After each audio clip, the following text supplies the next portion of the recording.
A widowed millionaire decides to go into hiding to discover how his new wife truly treats his triplets when he's not around. As soon as the cameras start recording everything, he sees the influencer's coldness contrasting with the nanny's quiet affection. But everything changes when the nanny notices the feverish baby, looks into one of the cameras, and reveals that she knows he's watching. In that moment, he understands that the truth about his family was in the hands of the person who seemed least likely to hold it, and that it would change all of their destinies. Arthur Kensington watched the three cribs before him with a mixture of unconditional love and a pain that still burned in his chest like a live coal.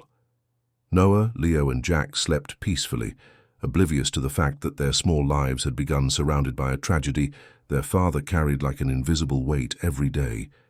10 months. It had only been 10 months since Eleanor had passed away, leaving him alone with 3 babies who had barely known their mother's touch. Complications after childbirth were detected too late, the doctors said. Too late. 2 words that echoed in Arthur's mind every night, before he slept, like a cruel sentence he could never appeal. The mansion in Greenwich, Connecticut, with its 4,000 square feet of pure luxury and cutting-edge technology, felt far too empty for just 4 people. Arthur had built an empire in the tech sector. His company developed artificial intelligence systems for major corporations, and at 35, he was considered one of the most promising entrepreneurs in the country. But all the money in the world couldn't fill the void Eleanor had left. He looked at his sons and saw her eyes, the shape of her face. The way Noah furrowed his brow when he was about to cry was exactly like hers. During the first 4 months after Eleanor's passing, Arthur hired a full team of caregivers, nurses, nannies, a pediatric nutritionist, even a psychologist specializing in infant development. He wanted to ensure the triplets had absolutely everything, but none of it eased the loneliness he felt upon arriving home after a full day of meetings to find the house running like a well-oiled but cold machine. Too professional, too efficient. Something was missing that he couldn't name, but he felt its absence every day. Love was missing. Mother was missing.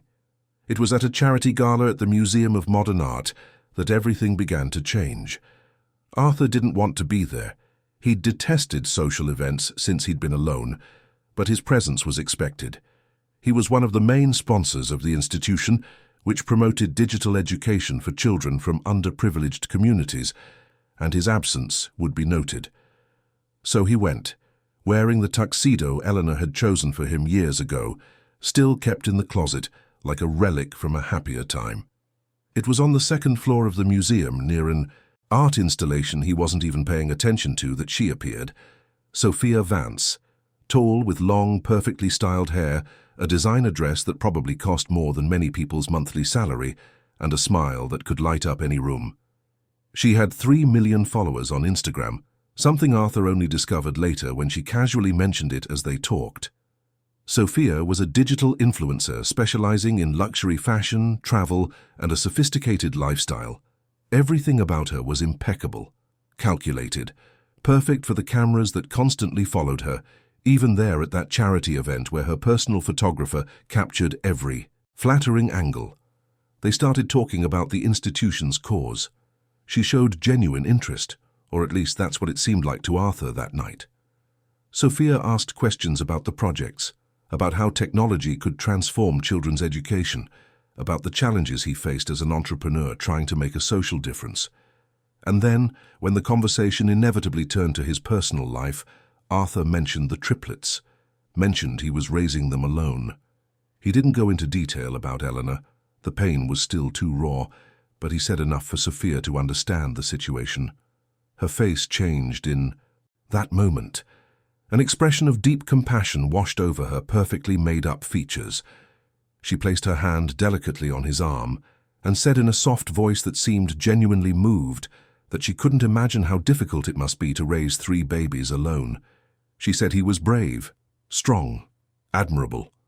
Arthur, lonely for months, starved for some kind of human connection that wasn't professional or transactional, felt something stir inside his chest, something he thought had been buried along with Eleanor.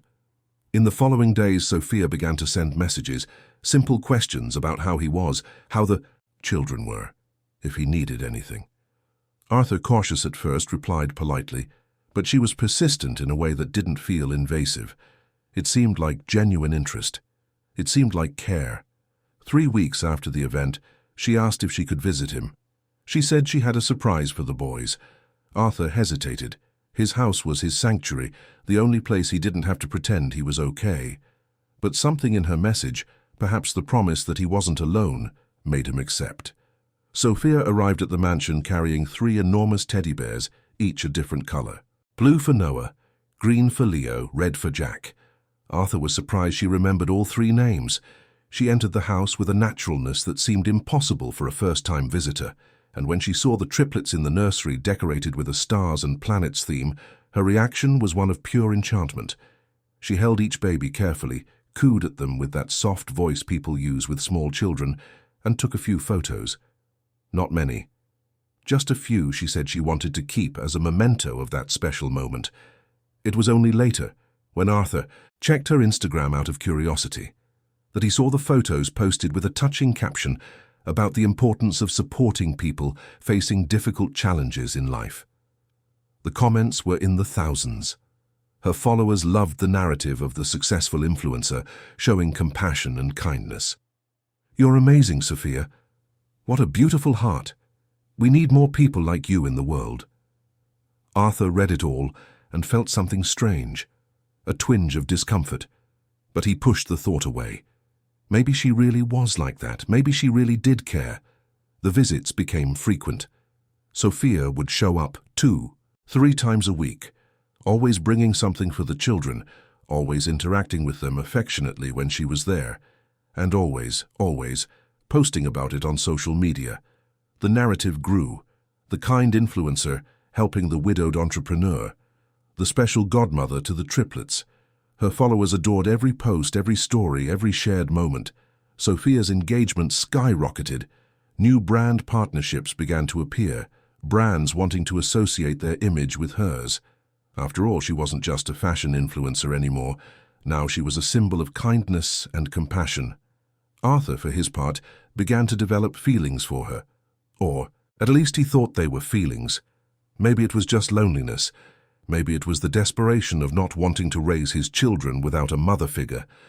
Maybe it was the way she seemed to fit perfectly into his messy life. He wasn't sure, but he felt he had to try. The boys needed a mother. He needed someone. And Sophia was there, available, interested, dedicated. At least, that's what it seemed like. 2 months after they met, Arthur asked Sophia to marry him. It was a simple, intimate proposal without any grand productions. He offered her a diamond ring that had belonged to his grandmother, a family heirloom Eleanor had never worn because she preferred more modern pieces. Sophia accepted with tears in her eyes that seemed genuine. She hugged him tightly and whispered that she would do everything to be a good mother to the boys, that they wouldn't grow up without a mother's love, that she would be there forever. Arthur believed every word. He needed to believe. The alternative was to accept that he would spend the rest of his life alone, raising 3 sons who would never know a mother's love, and that was too unbearable to consider. The wedding took place 3 weeks later, a small ceremony in a historic chapel on the Upper East Side, with only close family and a few intimate friends.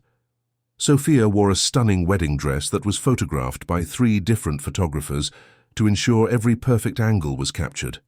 The photos went viral on her social media.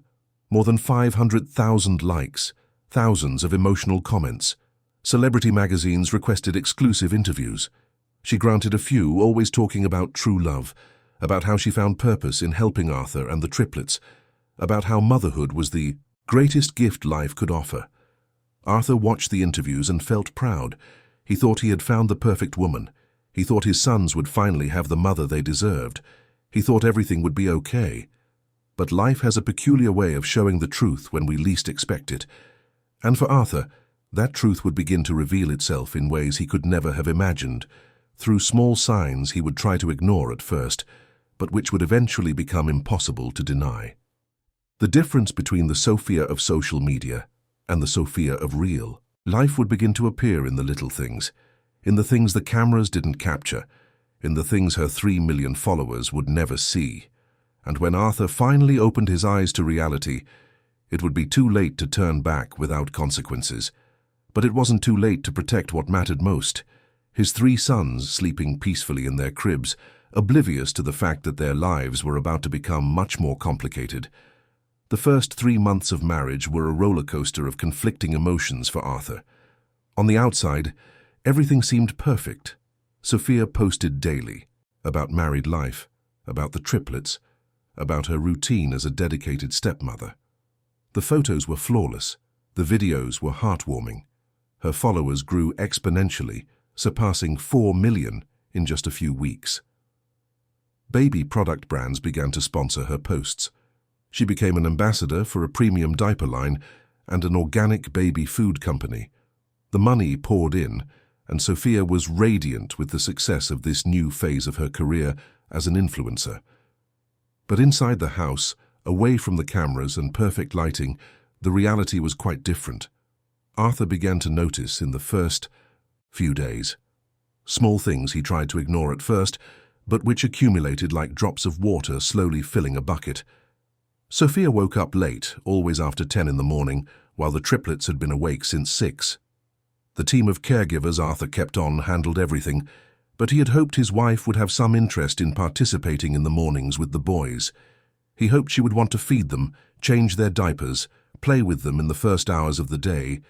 But no, Sophia preferred to sleep in, and when she finally came down for breakfast, she was already showered and made up, ready to start her day of digital content creation. The photo shoots with the triplets happened daily. Sophia chose their outfits with obsessive care, coordinating colors and styles that would look good in the photographs. She positioned the babies in elaborate settings, adjusted the natural light in the room, checked every angle before snapping dozens of photos until she got the perfect shot. During these sessions, which could last up to an hour, she would hold the babies, smile at them, and feign affectionate interactions. But Arthur noticed there was no real connection. It was theatrical, performative. As soon as she got the necessary photos, she would hand the babies back to the nannies and disappear into her home office to edit the images, write emotional captions, and respond to followers' comments. Arthur tried to talk about it once, 2 weeks after the wedding. He approached the subject delicately during an intimate dinner he had prepared especially for them. He said he felt she was too focused on work and not present enough with the children. Sophia reacted with instant tears. She said she was trying so hard to be a good stepmother, that she was trying to balance her career with motherhood, that he didn't understand how difficult it was for her. She mentioned her own insecurities, her fear of not being good enough for the boys, that she was using social media as a way to connect with other mothers and learn about motherhood. Arthur, feeling guilty for having questioned her, apologized and promised to support her more. He wanted to believe she was adapting at her own pace. But the signs kept coming.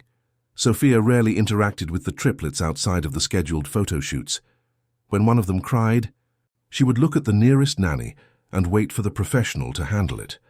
When it was time for baths, feeding, or bedtime, Sophia always had some unavoidable commitment: a sponsored live stream, a meeting with brands, a photo shoot for a magazine. Always something related to her work, always something that kept her distant from the real responsibilities of caring for 3 babies. What bothered Arthur the most was the coldness he perceived when Sophia thought no one was paying attention. He saw her once through the slightly ajar door of the children's room, holding Leo, who was crying loudly. There were no cameras, no phone in her hand, no audience, just her and the baby. Sophia looked at Leo with an expression of pure boredom and irritation, rocked him mechanically for a few seconds without any tenderness, and then put him back in the crib and left the room, calling for the nanny in an impatient tone. Arthur's heart sank. That wasn't maternal love. That was an inconvenient obligation. Things worsened when Sophia started pushing for changes in the house. She wanted to renovate the master bedroom, turning it into a suite worthy of a design magazine. Ideal for recording videos and taking lifestyle photos. She wanted to hire a renowned interior designer, replace all the furniture, install professional built-in lighting.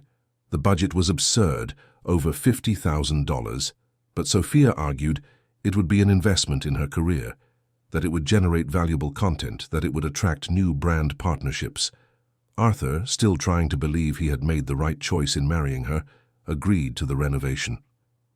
Then came the trip to Miami. Sophia said she needed to go to a digital influencer convention, a crucial event for networking and securing new international contracts. She would be gone for 5 days. Arthur asked if she wouldn't miss the boys. Sophia smiled and said of course she would, but it was necessary for work. She posted a series of emotional stories at the airport, talking about how hard it was to be away from her stepsons, how she was making this sacrifice for the family's future, how she couldn't wait to come back. The comments were effusive, thousands of people praising her professional dedication and her love for her family.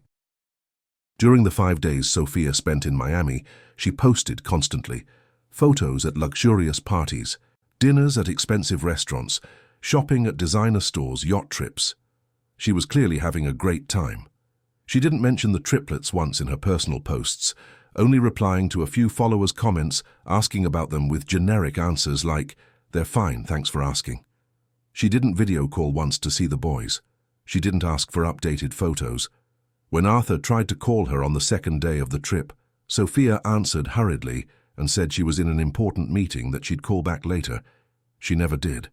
Arthur spent those 5 days alone with the triplets and the team of caregivers, and it was during this period that he had a painful revelation.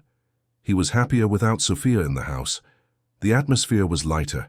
There was no pressure to stage perfect family moments. There were no endless photo shoots. There was no drama or tension. He could just be a father. He could hold his sons without worrying if he was disrupting some content production. He could relax on the couch with them without fear of being out of frame. That realization was terrifying. He had remarried seeking family completeness, but had brought someone into his home who made everything more complicated, not simpler. When Sophia returned from Miami, she arrived with 8 suitcases full of clothes and accessories. She walked into the house smiling, distributing expensive gifts she had bought for the triplets, imported toys that cost hundreds of dollars each, designer clothes the babies would wear maybe once or twice before outgrowing them. She took dozens of photos of this reunion moment, posted everything with an emotional caption about how the family was complete again, how she had missed them so much, how nothing in the world was more important than those 3 boys. Arthur read the caption and felt nauseous.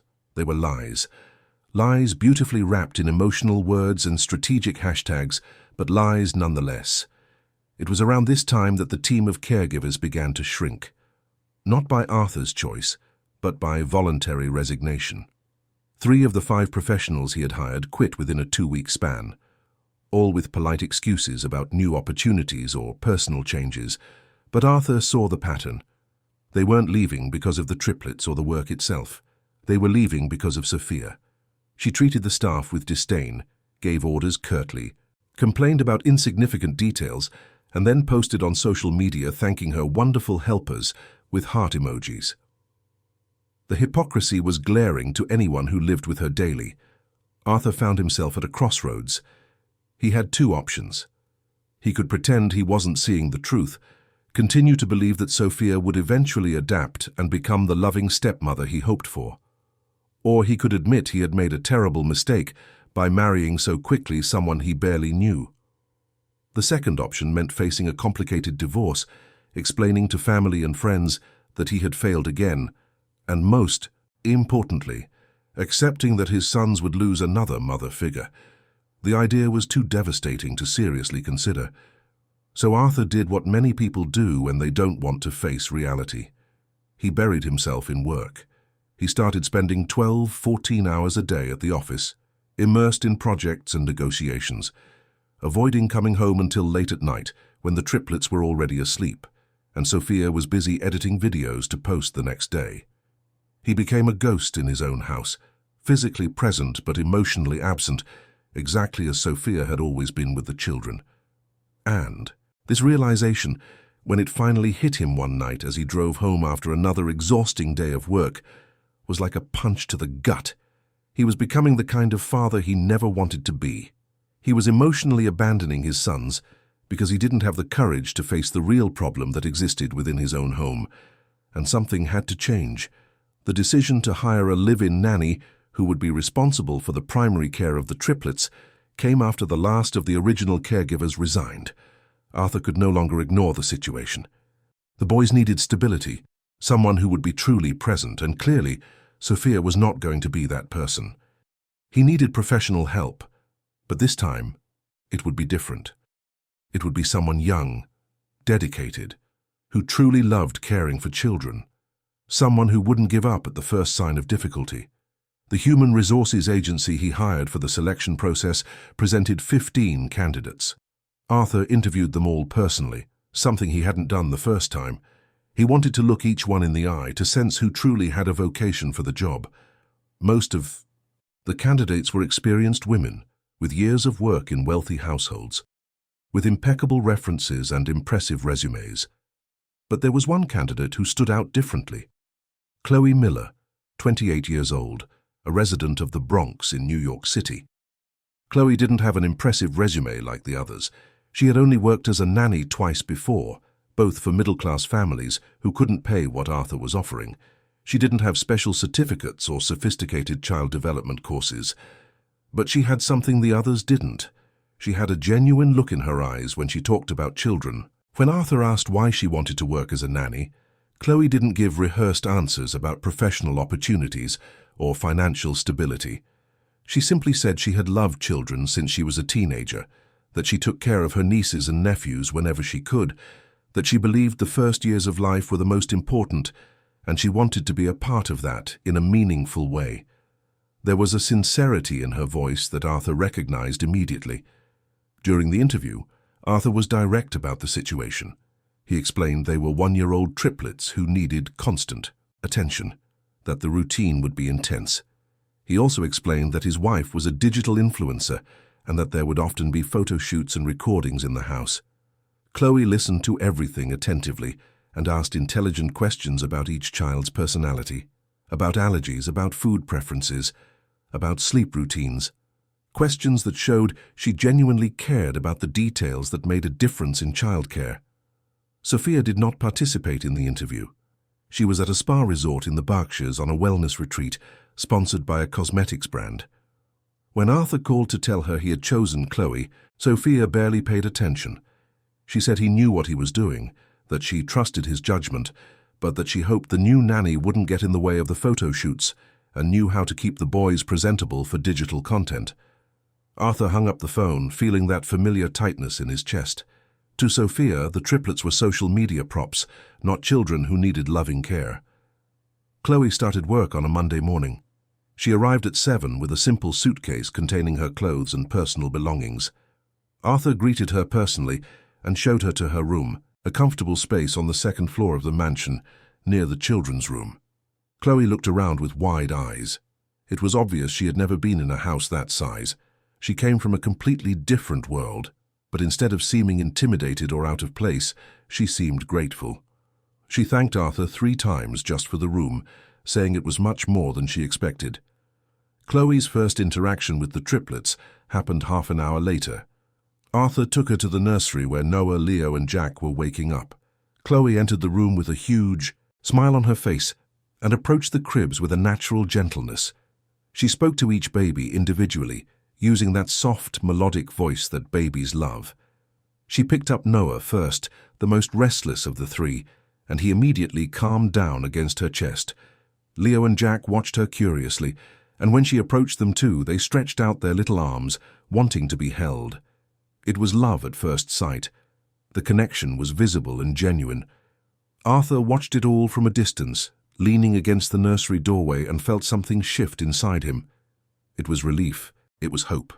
It was the feeling that he had finally made a right decision. Chloe wasn't performing for anyone. There were no cameras. There was no audience. It was just her and 3 babies who needed affection. And she was delivering exactly that, without expecting anything in return other than doing her job well. In the first few days, Chloe quickly learned the routine. She woke up at 6 in the morning before the boys stirred, prepared their bottles, organized their clothes for the day, and was ready when the first cry echoed down the hall. She bathed all 3 with infinite patience, turning a moment that could be chaotic into something fun with songs and games. She prepared their meals, strictly following nutritional guidelines but adding a special touch, like cutting fruit into fun shapes or making airplane noises with the spoon to convince them to eat. Every gesture was filled with genuine care. Sophia returned from her retreat on Chloe's fourth day at the house. She walked in the front door carrying more shopping bags, this time from outlet stores in the Berkshires, and called out for Arthur to announce her arrival. Chloe was in the living room playing on the rug with the three boys when Sophia appeared. The influencer looked at the scene, at the young nanny she had never met, and her eyes made a quick, superficial assessment. Chloe stood up immediately, straightened her simple clothes, and introduced herself politely. Sophia barely looked at her. She just nodded, said a curt, "Hi," and then bent down to pick up Leo, the nearest baby. She held him awkwardly, clearly more concerned with keeping her expensive outfit away from any dirt, and pulled her phone out of her pocket. She asked Chloe to hold Noah and Jack next to her for a photo. Chloe obeyed, positioning the other two babies as instructed. Sophia took several photos, checked each one on her phone screen, and made Chloe change the babies' positions 3 times until she got the perfect angle. When she was finally satisfied, she handed Leo back to Chloe without so much as a thank you, and went upstairs to her room to edit the photos. Chloe stood there holding the 3 babies, 1 in her arms and 2 beside her on the rug, with a confused expression on her face. She looked at Arthur, who had witnessed everything from the staircase. He saw the silent question in her eyes but had no answer to give. How could he explain that his wife saw her own stepsons as Instagram accessories? How could he justify the behavior of someone who was supposed to be a mother figure but acted like a self-interested stranger? Arthur just gave a weak smile and whispered an apology before heading up to his office as well. In the following days, a pattern was established. Chloe took care of the triplets all day with absolute dedication. She fed them, changed them, played with them, took them for walks in the mansion's large garden, told them stories, sang them songs. She did all of this with a genuine smile on her face, as if there were no other place in the world she would rather be. The boys flourished under her care. They started to smile more, to babble more, to show their individual personalities. Noah was the adventurer, always trying to crawl away. Leo was the contemplative one, watching everything carefully before acting. Jack was the affectionate one, always wanting to be held and hugged. Sophia, on the other hand, continued her routine of scheduled appearances.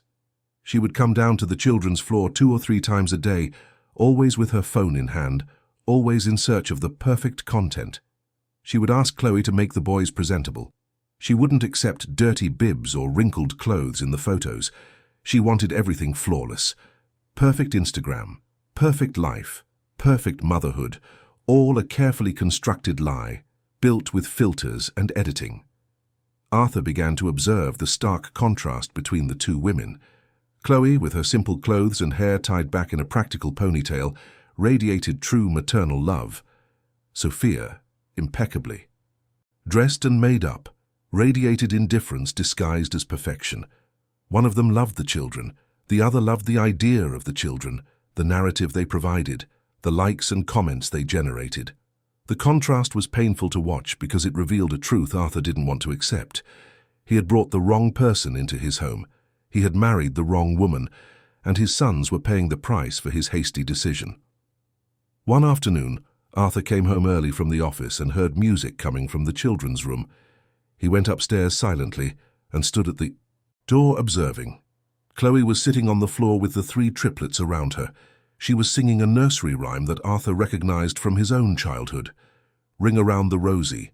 The boys watched her, mesmerized, Noah trying to clap out of rhythm, Leo nodding his head, Jack letting out little squeals of joy. Chloe was completely immersed in that moment, oblivious to the outside world, existing only for those 3 little children who needed her. Arthur felt his eyes sting. This was what he wanted for his sons. This was love. This was dedication. This was true motherhood.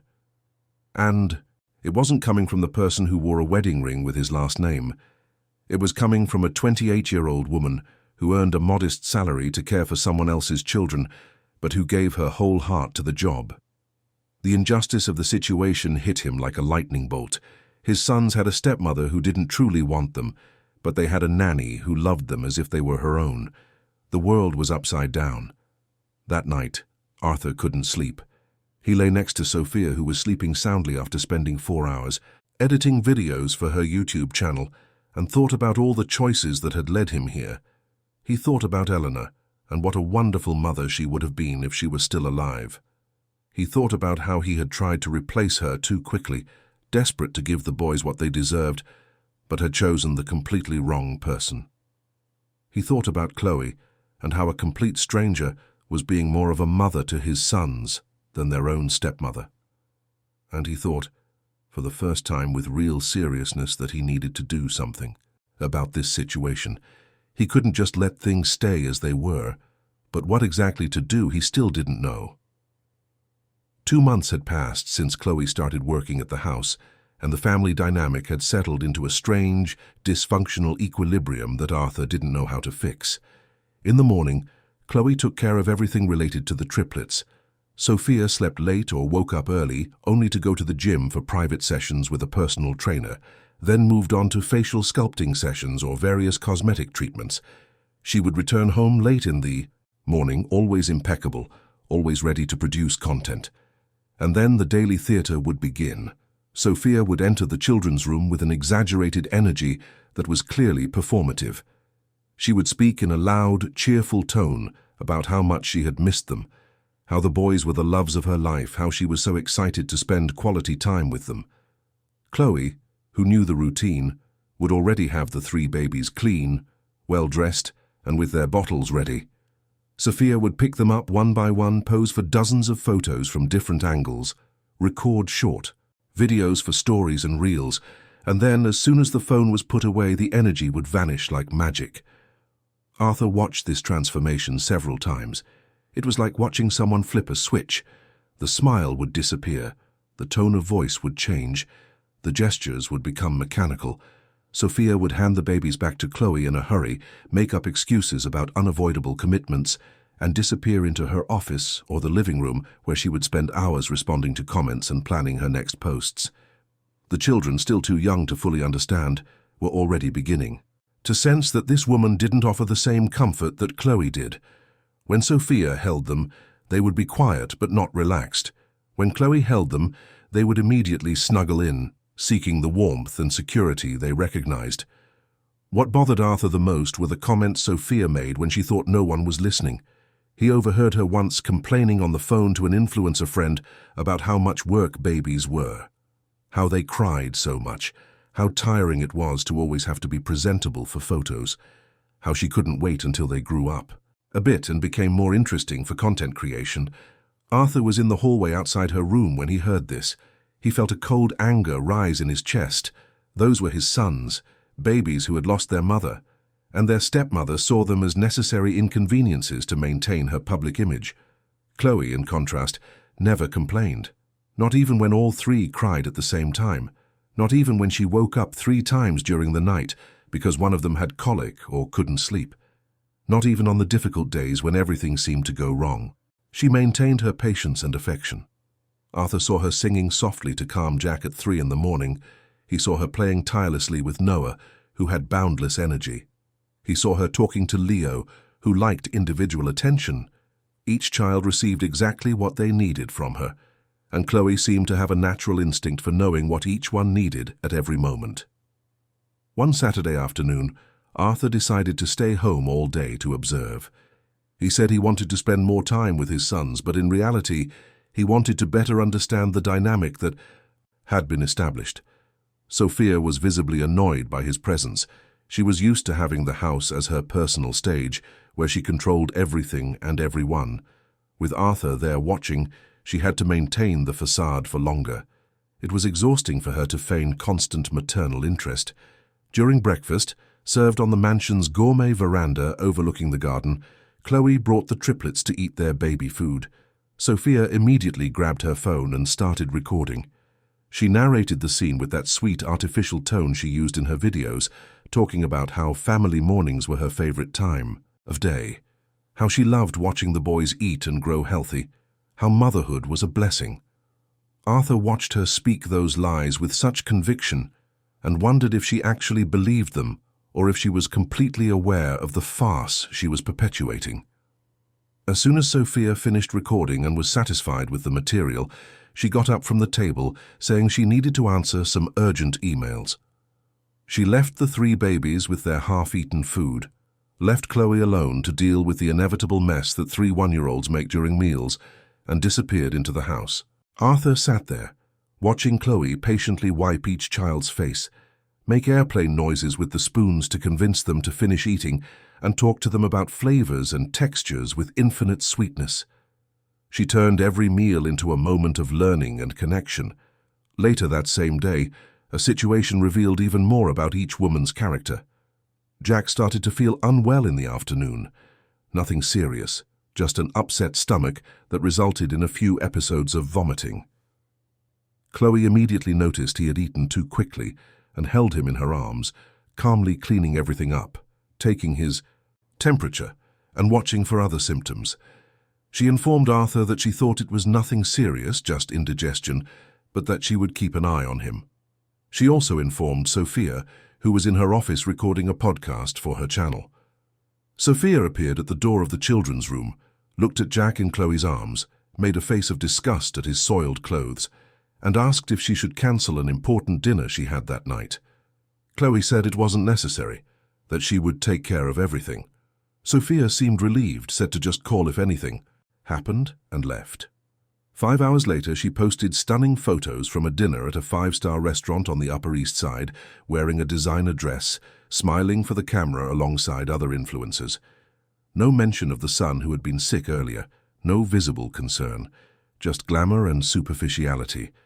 Arthur, who had decided to stay home that night precisely because of Jack, watched Chloe care for the boy with a dedication that bordered on maternal. She changed his clothes several times, gave him small sips of water, sang to soothe him. She slept sitting in an armchair next to his crib so she could respond immediately if he needed anything during the night. In the morning, when Jack woke up much better, Chloe had dark circles under her eyes from a sleepless night, but she was smiling. She greeted the baby with genuine joy, happy to see him recovered.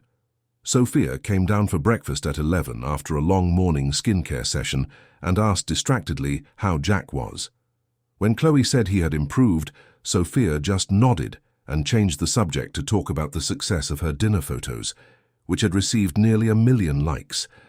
Arthur watched her chatter about numbers and engagement, while occasionally glancing at her phone, completely oblivious to the fact that her stepson had been through a difficult night. The disconnect was absurd. It was that week that Arthur began to notice something even more troubling. Sophia not only didn't care for the triplets, she was starting to show jealousy of Chloe. Not romantic jealousy, but jealousy of the attention. The babies clearly preferred Chloe. When they cried, they turned their little faces looking for her. When they wanted to be held, they stretched their arms out to her. When they were scared or uncomfortable, they only calmed down when she held them. And Sophia noticed this. Her followers also began to notice. Some comments on Sophia's posts began to subtly question it. They asked who the young woman was who appeared in the background of some photos. They praised how affectionate she seemed with the children. Some even commented that the babies looked more relaxed with her than with Sophia herself. This deeply irritated the influencer. She started to edit Chloe out of the photos. She started instructing her to stay away when she was recording videos. She started creating situations where she appeared alone with the triplets, even if Chloe was doing all the real work just outside the camera's frame. Arthur noticed this change and felt disgusted. Sophia was more concerned with maintaining her image as a perfect stepmother than with actually being a present stepmother. She saw Chloe as a threat to her carefully constructed narrative.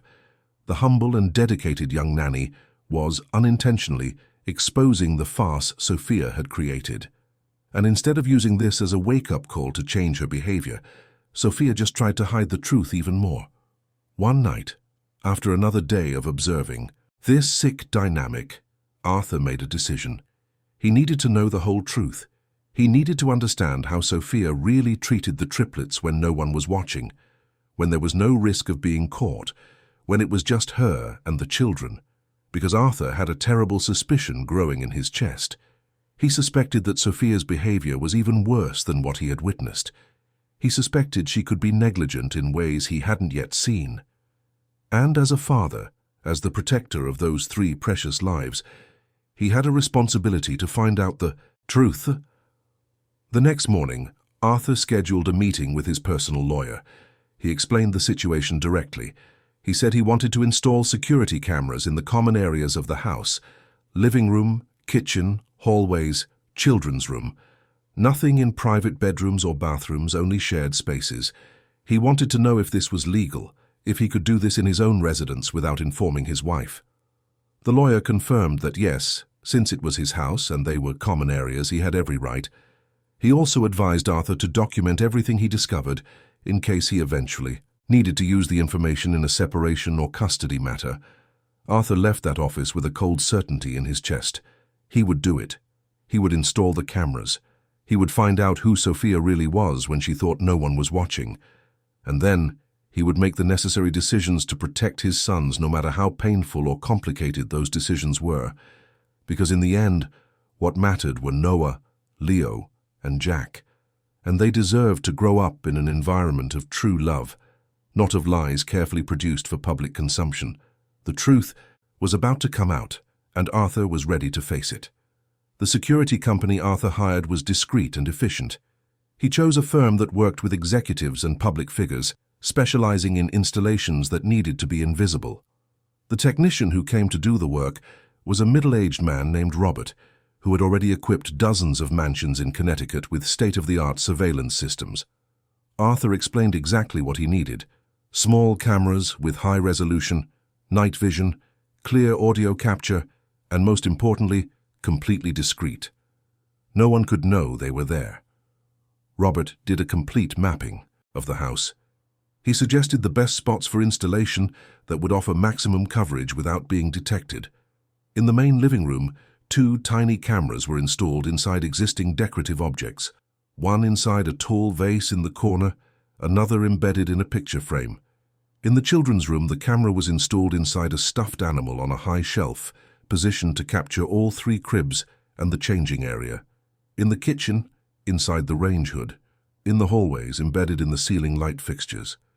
In total, 8 cameras were strategically placed to cover virtually all the common areas of the mansion. The entire system was connected to an app that Arthur could access from anywhere via his phone or computer. The footage was continuously recorded to a secure cloud with automatic backups. Arthur could watch live or review old recordings. He could zoom, rewind, pause. It was a perfect system for what he needed to find out. Robert finished the installation in one afternoon, while Sophia was at a brand launch event and Chloe had taken the triplets for a routine pediatric checkup. When everyone returned home, nothing seemed different. The mansion was exactly as it had always been. No one would suspect that now every movement in the common areas was being recorded. Arthur tested the system that night from his private office. The images were crystal clear. The audio was sharp. It worked perfectly.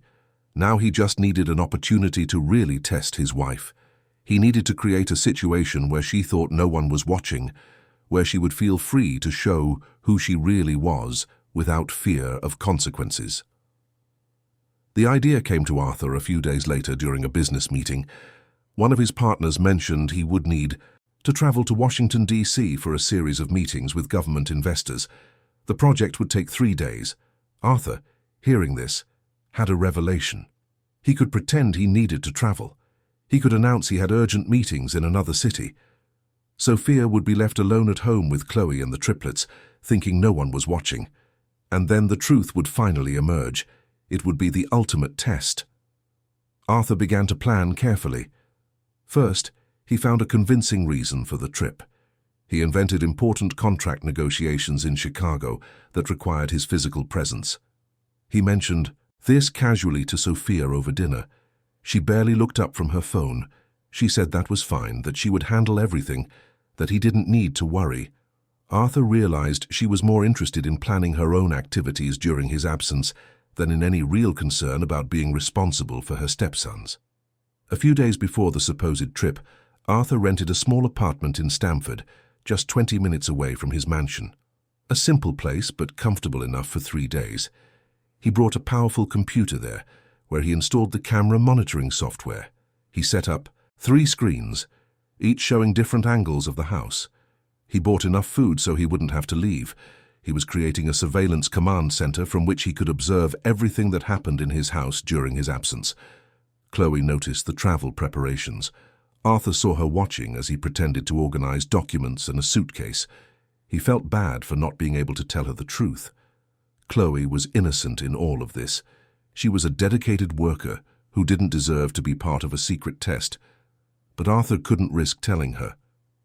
If Chloe knew about the cameras, her behavior might change. She might become uncomfortable or tense. And more importantly, if she knew Arthur hadn't really traveled, her surprise might show at some point and ruin the whole plan. The night before his supposed departure, Arthur had a conversation with Chloe about caring for the triplets during his absence. He gave detailed instructions, provided emergency numbers, and made sure she knew exactly what to do in every possible situation. Chloe reassured him with her sincere smile, saying he could be completely at ease, that she would take care of the boys, as she always did, that everything would be fine. Arthur believed her. It was Sophia he was worried about. Sophia, on the other hand, was visibly excited about his trip. During dinner that last night, she chattered about her plans for the next few days. She mentioned photo shoots, video recordings, a lunch with sponsoring brands. She was full of professional commitments. Arthur asked about the boys, if she would spend time with them. Sophia gave that rehearsed smile and said of course she would, that she would take the opportunity to create a lot of motherhood content that her followers loved, that kind of post content. It was always about content, never about real connection. On the morning of his departure, Arthur woke up early and went through the full performance. He had breakfast, dressed as he would for a business trip, and picked up the suitcase he had prepared. He said goodbye to Chloe, who was already awake taking care of the triplets. She hugged him and wished him a good trip. Arthur felt a pang in his chest over the lie, but he pressed on. He went to the room he shared with Sophia. She was still asleep, as usual. He kissed her lightly on the forehead. She murmured something incomprehensible and continued sleeping. There was no emotional farewell, no concern, not even a real awareness that he was leaving. Arthur took his car and drove to the garage of a nearby office building where he had rented a space for the duration of the supposed trip. He left the car there, called a ride-sharing service, and went to the apartment in Stamford. He arrived around 8 in the morning. He turned on the computers. The 3 screens came to life, showing different angles of his house: empty living room, empty kitchen, empty hallway, children's room with Chloe giving the 3 babies their breakfast. Everything normal, everything quiet. The test had begun. Arthur spent the first hour just observing the morning routine. Chloe was efficient and loving, as always. She gave individual attention to each child. She talked to them, sang, made every mundane task seem like a special moment. At 9:30, Sophia finally woke up. Arthur saw her through the hallway camera leaving the master bedroom, already dressed for the gym. She walked right past the children's room without going in. She went down to the kitchen, grabbed a green juice the cook had prepared, checked her phone for 10 minutes and left the house without having seen her stepsons. Arthur's first reaction was anger, but he took a deep breath and calmed himself. It had just begun. He needed to observe the full 3 days before drawing conclusions. But deep down, he already knew what he would see. He already knew who Sophia really was. This test was just to document the truth irrefutably, to have concrete proof, so that when the time came to confront her, she couldn't deny or distort reality as she did so well on social media. Throughout that first day, Arthur was glued to the screens. He watched Chloe care for the triplets with infinite patience. He watched Sophia return from the gym, go straight upstairs for a shower, and come down 2 hours later, impeccably dressed and made up. He watched the first photo shoot of the day where Sophia held the babies only for as long as it took to capture the perfect images. He watched how she handed them back to Chloe as soon as she was done. He watched her spend hours in her office editing photos while the boys' cries echoed from the next room, without her showing any impulse to go check on what was happening. By the end of that first day, Arthur had a terrible headache from staring at the screens, but he also had something more valuable. He had hours of footage showing exactly who was taking care of his children and who was just pretending to. Chloe had spent the entire day dedicated to the triplets. Sophia had spent perhaps 40 minutes in total in their presence, and even then, only to produce content. The difference was stark, painful, irrefutable. Arthur made a simple sandwich for dinner, something he never did at home where there was always food prepared by professionals. He ate mechanically while continuing to watch the screens. He saw Sophia leave the house at 8 in the evening, all dressed up for an event for a cosmetics brand. He saw Chloe put the 3 babies to bed by herself, one by one, with all the patience and affection in the world. He saw the house grow quiet and empty, and he wondered what the next 2 days would reveal. If the first day had already been so revealing, what more was to come? Arthur didn't know, but he was determined to find out. His sons deserved it. They deserved a father who would fight for them, and that was exactly what he was going to do. The second day began similarly to the first. Chloe woke up early, took care of the triplets, and prepared everything for the day. Sophia slept late. The difference was that today, watching through the cameras, Arthur started to notice something he had missed before. Chloe was paying attention to strange things. She would occasionally glance at certain spots in the living room, at the vase, in the corner, at the high shelf in the children's room. Quick, almost imperceptible glances, but definitely intentional. Arthur's heart raced. She had noticed the cameras. Somehow that observant young woman had spotted the tiny devices that were supposed to be invisible. Arthur tensed up. This could ruin everything. If Chloe knew about the cameras, her behavior might change. She might feel uncomfortable.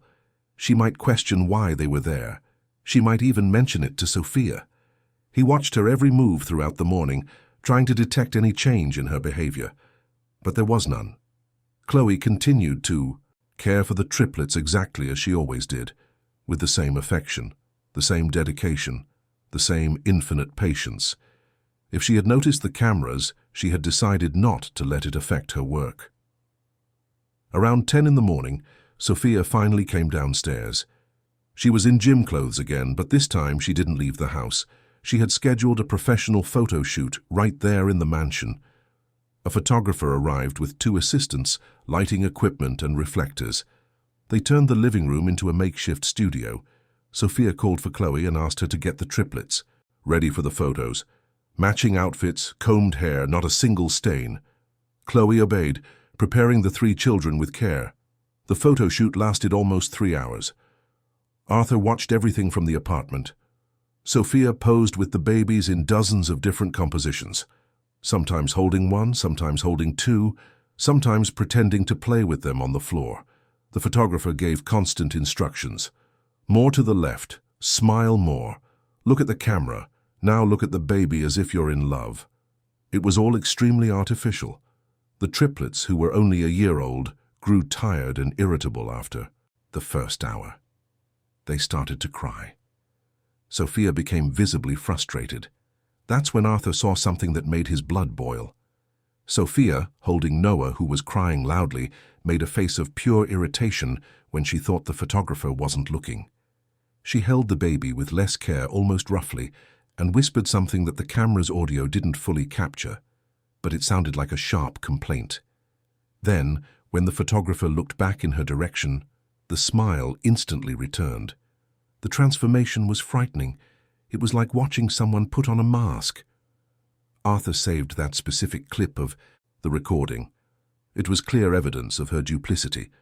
When the session finally ended, Sophia handed the 3 exhausted and crying babies to Chloe without a single word of apology.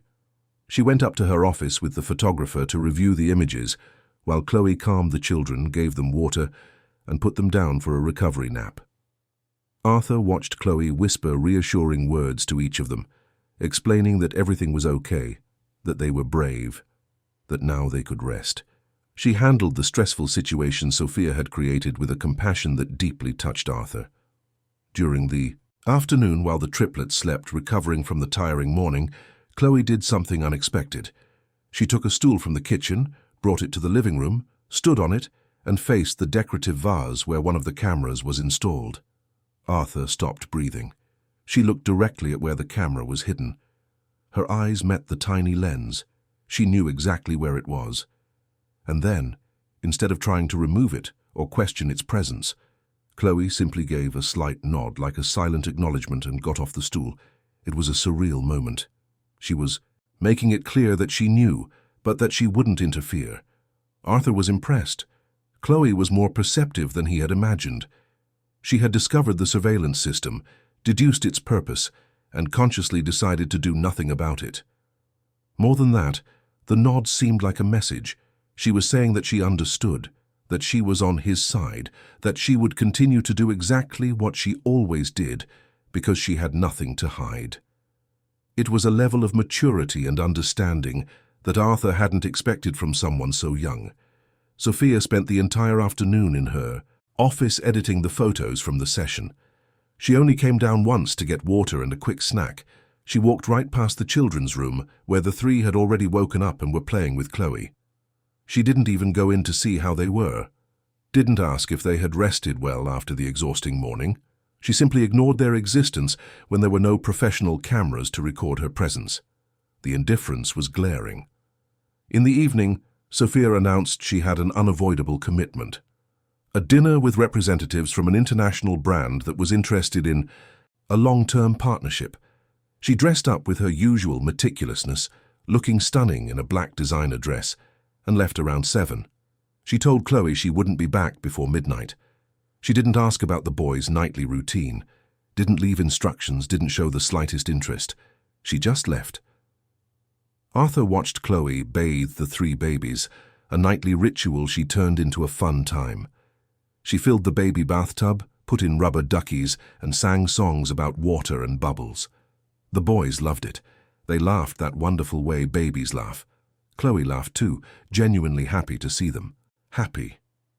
After their bath, she dressed them in soft pajamas, prepared their nighttime bottles, and began to put them to sleep one by one, always with the same ritual, a specific lullaby for each.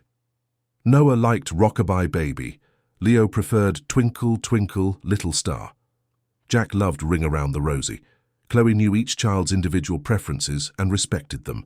The third day brought the situation that would change everything. Arthur woke up early in the apartment and turned on the monitors as he had on previous days. The morning routine was normal until around 10 o'clock. That's when Arthur noticed, through the camera, that Jack was different. The baby was quieter than usual, fussy. Chloe noticed too and picked him up. She placed her hand on his forehead and frowned. Fever. She went to the medicine cabinet, got the digital thermometer, and took his temperature. The display showed 101.3 degrees Fahrenheit. Not an emergency, but it needed attention. Chloe prepared the appropriate fever-reducing medication for Jack's age and weight. She gave him the correct dose, dressed him in lighter clothes, got a washcloth dampened with lukewarm water to make gentle compresses. She did everything calmly and efficiently. Then she went to Sophia's office to inform her of the situation. Arthur, watching from the apartment, turned up the volume to hear the conversation clearly. Chloe knocked on the office door. Sophia was in the middle of a sponsored live stream, promoting a line of beauty products to thousands of viewers. She looked at the door with visible irritation as Chloe entered. Chloe began to explain politely that Jack had a fever, that she had given him medicine, but that she thought it was important for Sophia to know. Sophia, with her phone camera still recording but the microphone muted, simply waved, her hand dismissively. It wasn't a gesture asking her to wait. It was a gesture of dismissal, of total disinterest. She whispered sharply something like, "You know what to do, that's what you're paid for," and turned back to her broadcast with a radiant smile. Arthur, watching from the apartment, felt a cold fury wash over him. His son was sick, and his stepmother showed not the slightest interest. She didn't even ask which son had a fever, didn't want to know the temperature, didn't even think to interrupt a sponsored broadcast of beauty products to check on the well-being of a 1-year-old child. She chose live likes and comments over caring for a sick baby. It was unacceptable. Chloe left the office with a look of deep disappointment on her face. But she didn't waste time on frustration. She returned immediately to the children's room where Jack was crying softly in his crib. She picked him up with infinite tenderness, began the gentle compresses, and sang softly to calm him.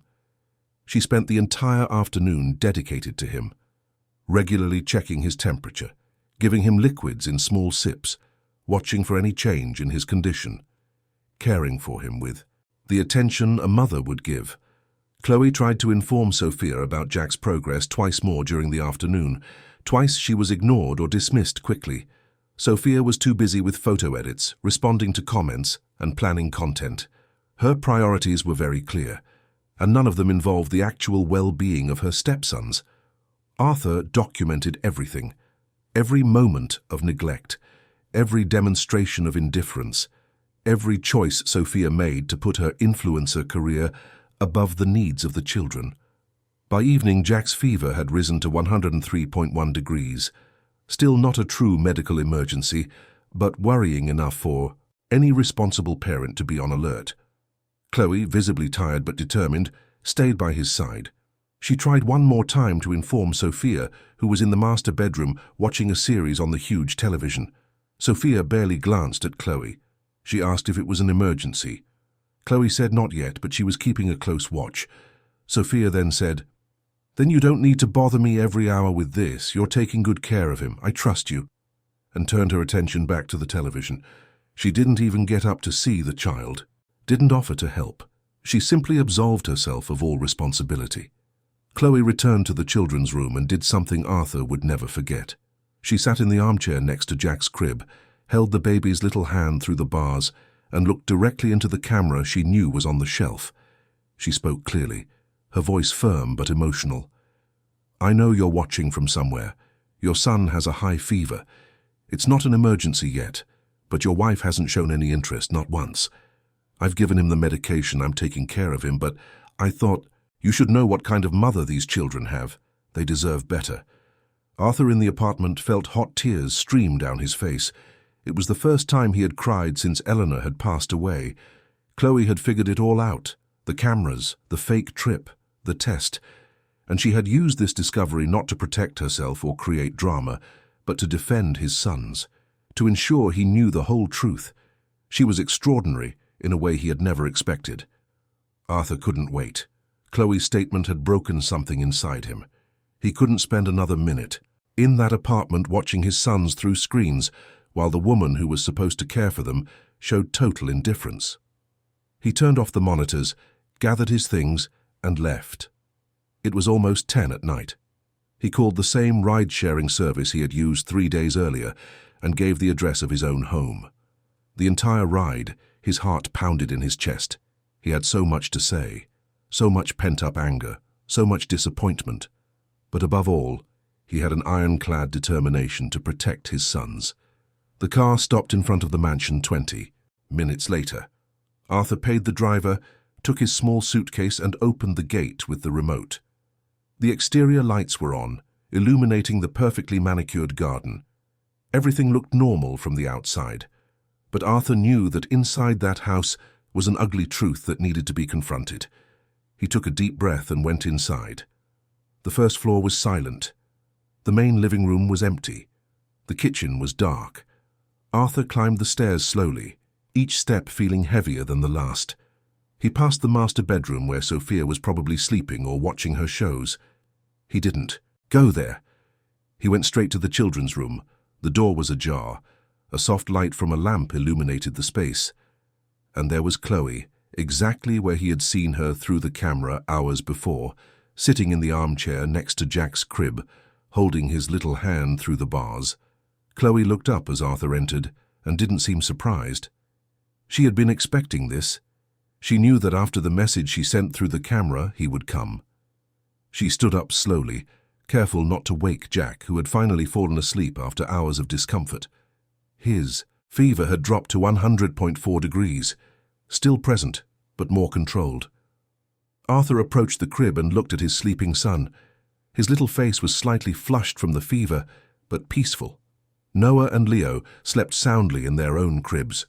The three of them looked so small, so vulnerable, so dependent on adults who truly loved them. Arthur looked at Chloe. She had deep dark circles under her eyes. Her hair was in a messy bun. Her simple clothes were wrinkled from so many hours of caring for the children, but her eyes were clear and direct. There was no shame in them, no fear, just determination and honesty. Arthur whispered a thank you that came from the bottom of his soul. Chloe just nodded. She knew what he was thanking her for taking care of the boys, for defending them, for having the courage to expose the truth even if it might cost her her job. They left the room together, leaving the door ajar so they could hear if any of the babies woke up. They went down to the living room on the first floor. Arthur sat on the couch, suddenly exhausted from 3 days of constant surveillance and the emotional strain of everything he had witnessed. Chloe remained standing, waiting. She seemed to be preparing to be fired.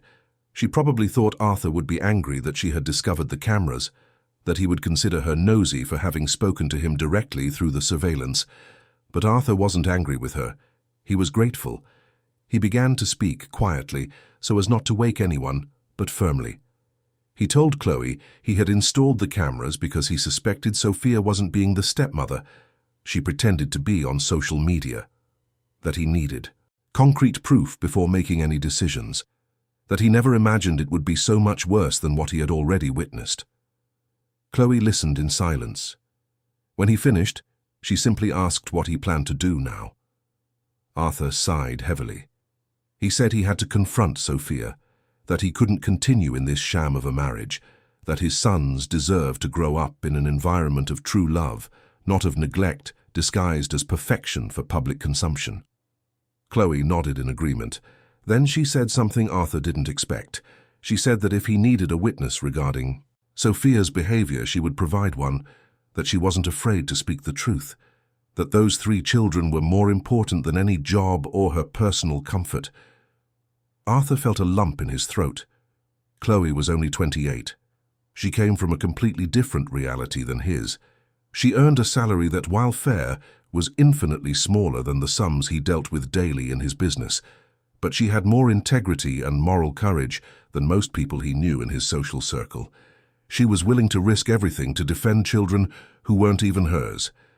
That was rare, that was special. That was exactly the kind of person he wanted near his sons. They talked for almost an hour. Chloe shared details the cameras hadn't captured, small cruelties Sophia displayed when she thought no one was watching, sarcastic comments about the children, exaggerated impatience when they cried, the way she constantly complained about having to share Arthur's attention with the triplets, how she saw the boys as competition for his attention, not as children who needed love. It was an even uglier picture than Arthur had imagined. When Chloe finally went up to her room to get a few hours of rest, Arthur was left alone in the living room, processing everything.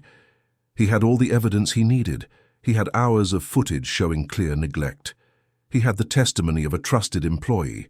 He had his own observation of months of concerning behavior. There were no more doubts, no more room for second chances or hoping Sophia would change. It was time to act. Arthur went up to the room he shared with Sophia around 2 in the morning. She was sleeping soundly, turned on her side, completely oblivious to the fact that her husband had returned from a trip that never happened. He didn't wake her, not that night. He let her sleep in her ignorance one more night. Tomorrow would be another day. Tomorrow he would confront everything. But tonight he just wanted to be near his sons, to know he was there to protect them. Arthur slept on the office sofa. He couldn't share a bed with Sophia after everything he had seen. He slept poorly, waking up several times, but for the first time in months he felt he was on the right path. He was doing what needed to be done. He was putting his children's well-being above everything else, above social convenience, above fear of judgment, above any consideration of what people would think about a second failed marriage. The next morning, Arthur woke to the sound of the triplets upstairs. It was 6:30. Chloe was already with them, starting the day's routine. Arthur went up, still wearing the same clothes from the day before, and entered the children's room. Chloe saw him and smiled tiredly. Jack was better. The fever had completely broken during the night. He was awake and lively, babbling happy sounds.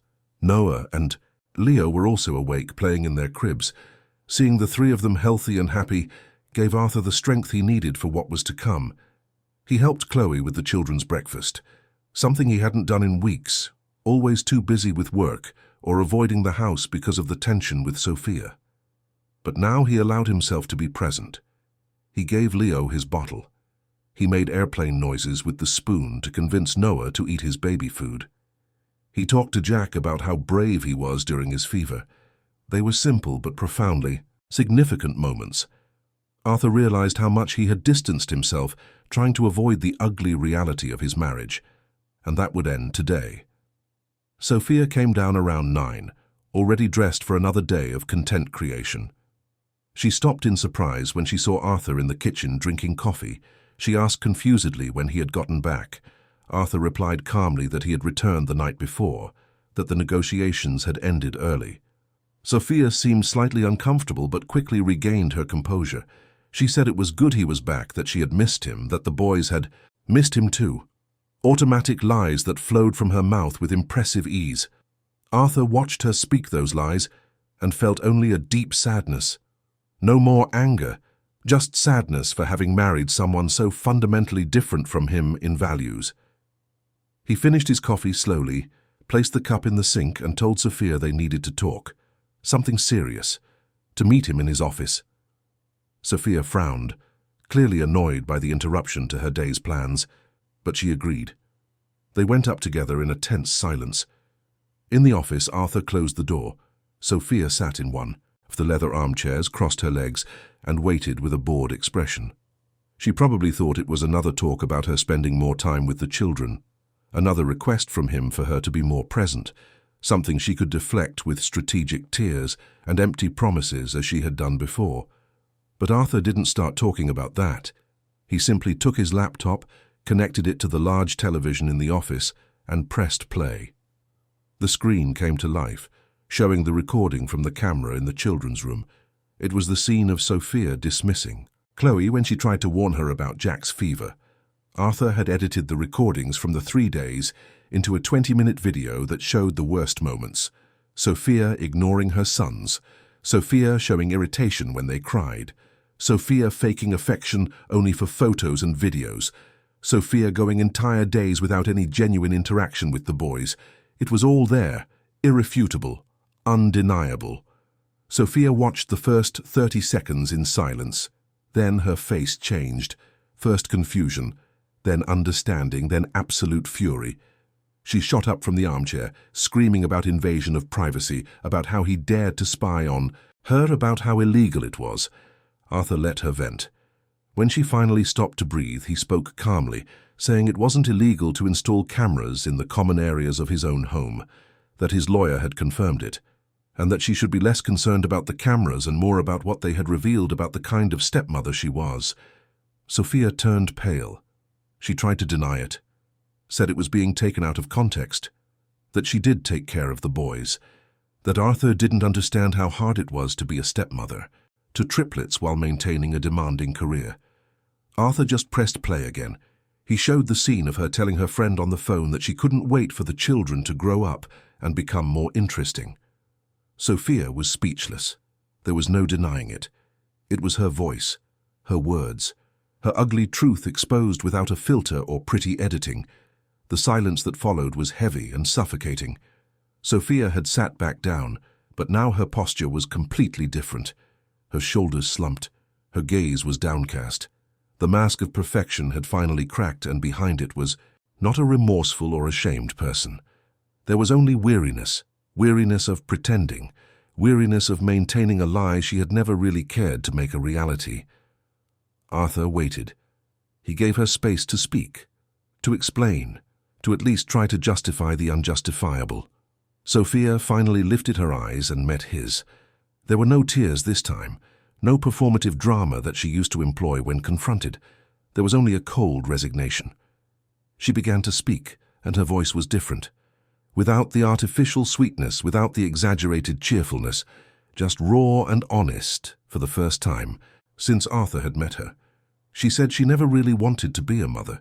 She said she loved the idea of the triplets, the beautiful narrative they provided for her public image, but that she had no genuine interest in motherhood. The responsibilities, the sacrifice, the constant dedication that children required. Arthur listened to every word, feeling a mixture of relief and nausea. Relief because the truth was finally being spoken without pretense.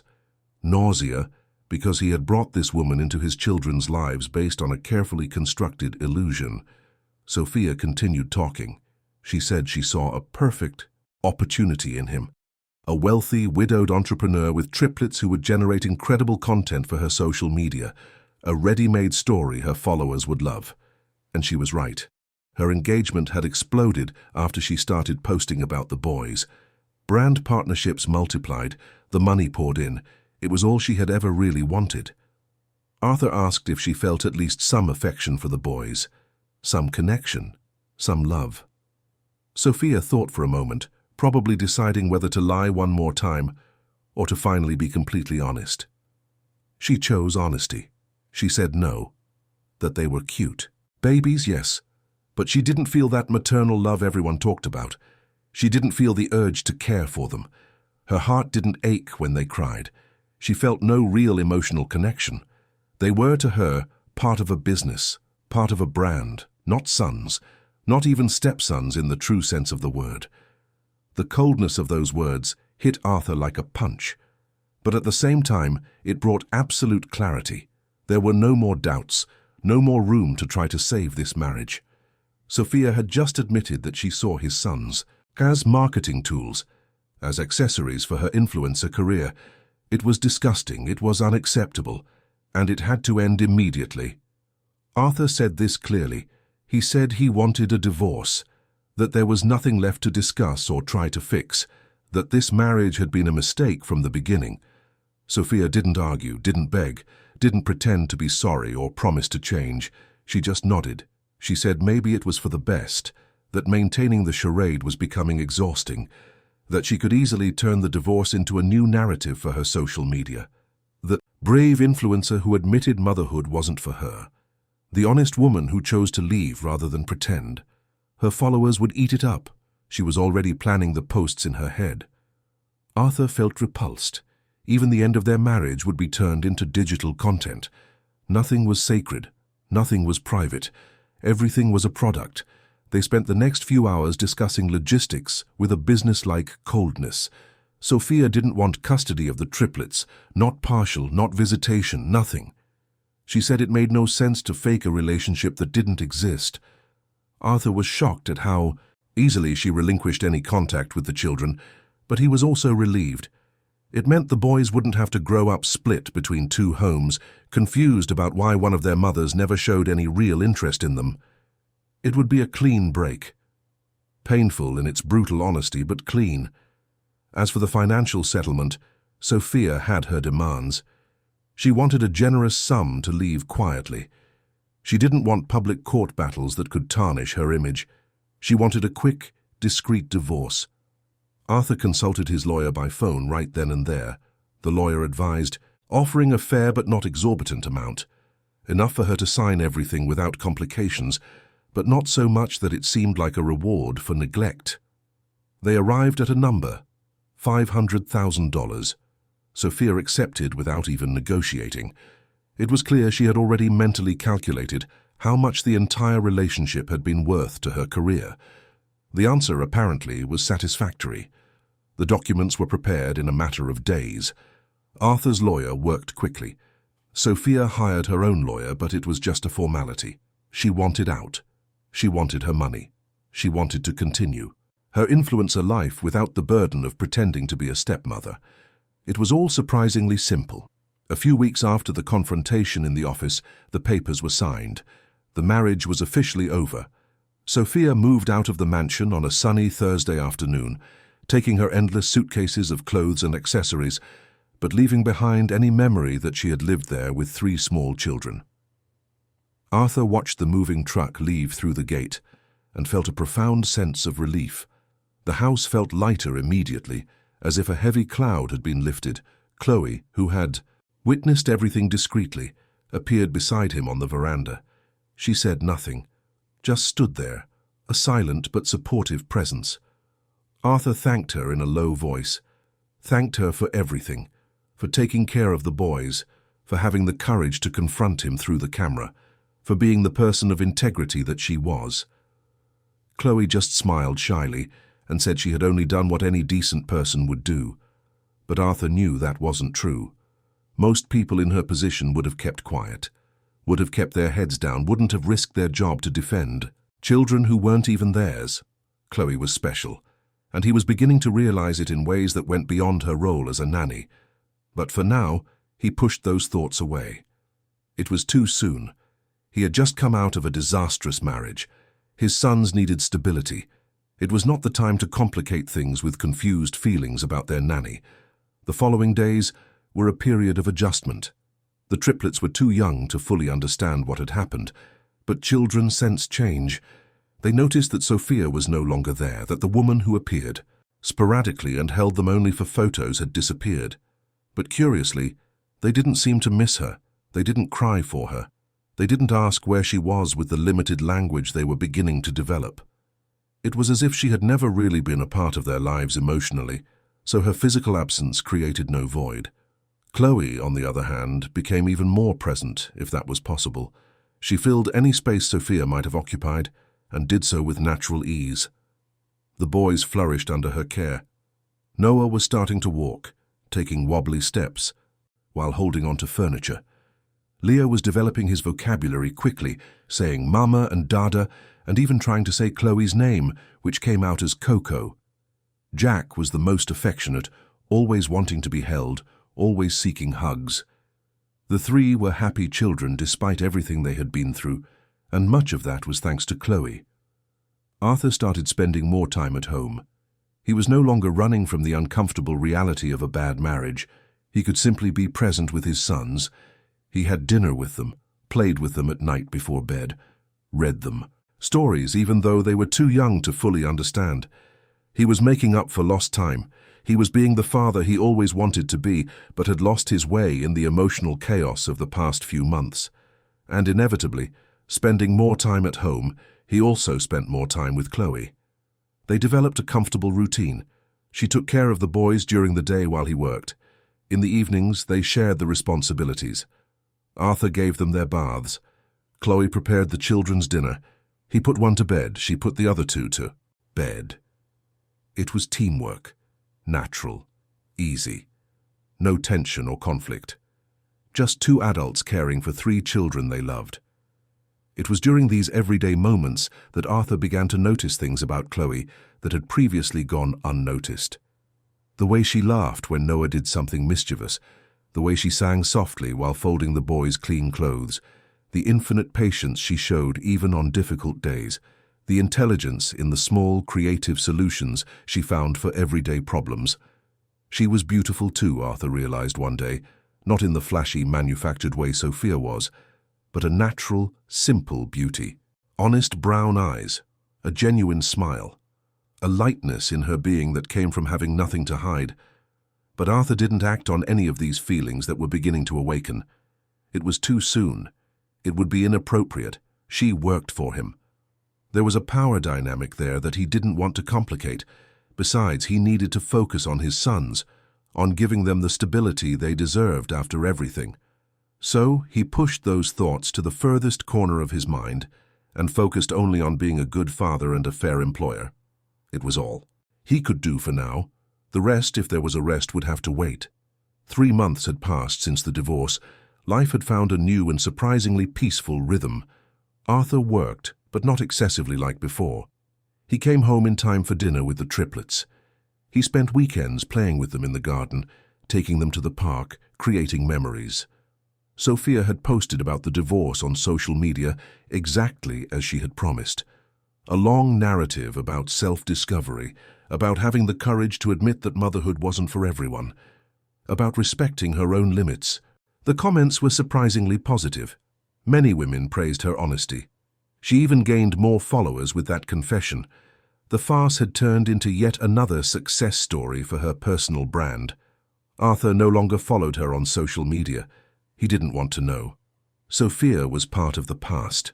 A mistake he had made, driven by desperation and loneliness, but one that had at least taught him valuable lessons about not rushing, about not confusing appearance with substance, about the importance of watching actions, not words. They were expensive lessons, but necessary ones, and now he could focus on what really mattered. His 3 sons who were growing up too fast, and Chloe, who remained the reliable constant amidst all the changes. It was on an ordinary Tuesday that Arthur noticed something was different about Chloe. She seemed more tired than usual. She had deep, dark circles under her eyes. She was quieter, less of her usual energy. During the triplets' dinner, she had to sit down a few times because she seemed dizzy. Arthur asked if she was okay. Chloe insisted she was, just a little tired. But Arthur knew her well enough to know there was more to it. She was carrying some burden, some worry that was consuming her energy. He didn't press her that day. Chloe was a private person. She respected boundaries. She wasn't the type to share personal problems easily. But in the following days, Arthur continued to watch. She was getting more and more exhausted. Sometimes he would find her sitting in the kitchen late at night, when everyone should have been asleep, staring at her phone screen with a worried expression. One night, he heard the sound of soft crying coming from her room. It was almost 1 in the morning. Chloe was crying alone, probably thinking no one would hear. Arthur knew he couldn't ignore it any longer. Something was very wrong. The next morning, after the triplets had their breakfast and went to play on the living room rug, he asked Chloe to talk to him. She immediately seemed apprehensive, as if expecting to be reprimanded for something. They went to the kitchen where they would have privacy. Arthur made coffee for both of them and sat at the table across from her. He said gently that he had noticed she was different, more tired, sadder, that if something was going on, she could tell him, that maybe he could help. Chloe hesitated for a long moment. Her eyes filled with tears she tried to hold back. She started to say that everything was fine, that he didn't need to worry, but then her voice broke. The tears started to fall, and finally she told him. Her father was sick, very sick. He had a serious heart condition that required urgent surgery. The procedure was expensive, far beyond what her family could afford. Chloe had been working night shifts as a telemarketer after she finished her work at the house from 11 at night until 4 in the morning, trying to save money. That was why she was so exhausted. She was barely sleeping. She worked here all day taking care of the triplets, then worked all night at another job and rested for maybe 2 or 3 hours before starting all over again. Arthur was shocked.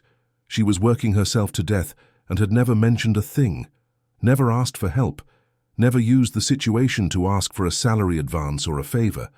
She was just silently trying to solve it on her own, even if it was destroying her. He asked how much the surgery cost. Chloe hesitated, clearly uncomfortable discussing money. But she finally admitted it. $40,000. It was an absurd sum for someone earning what she earned.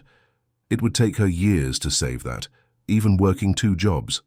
And her father didn't have years. He needed the surgery in the next few months, or the consequences would be severe.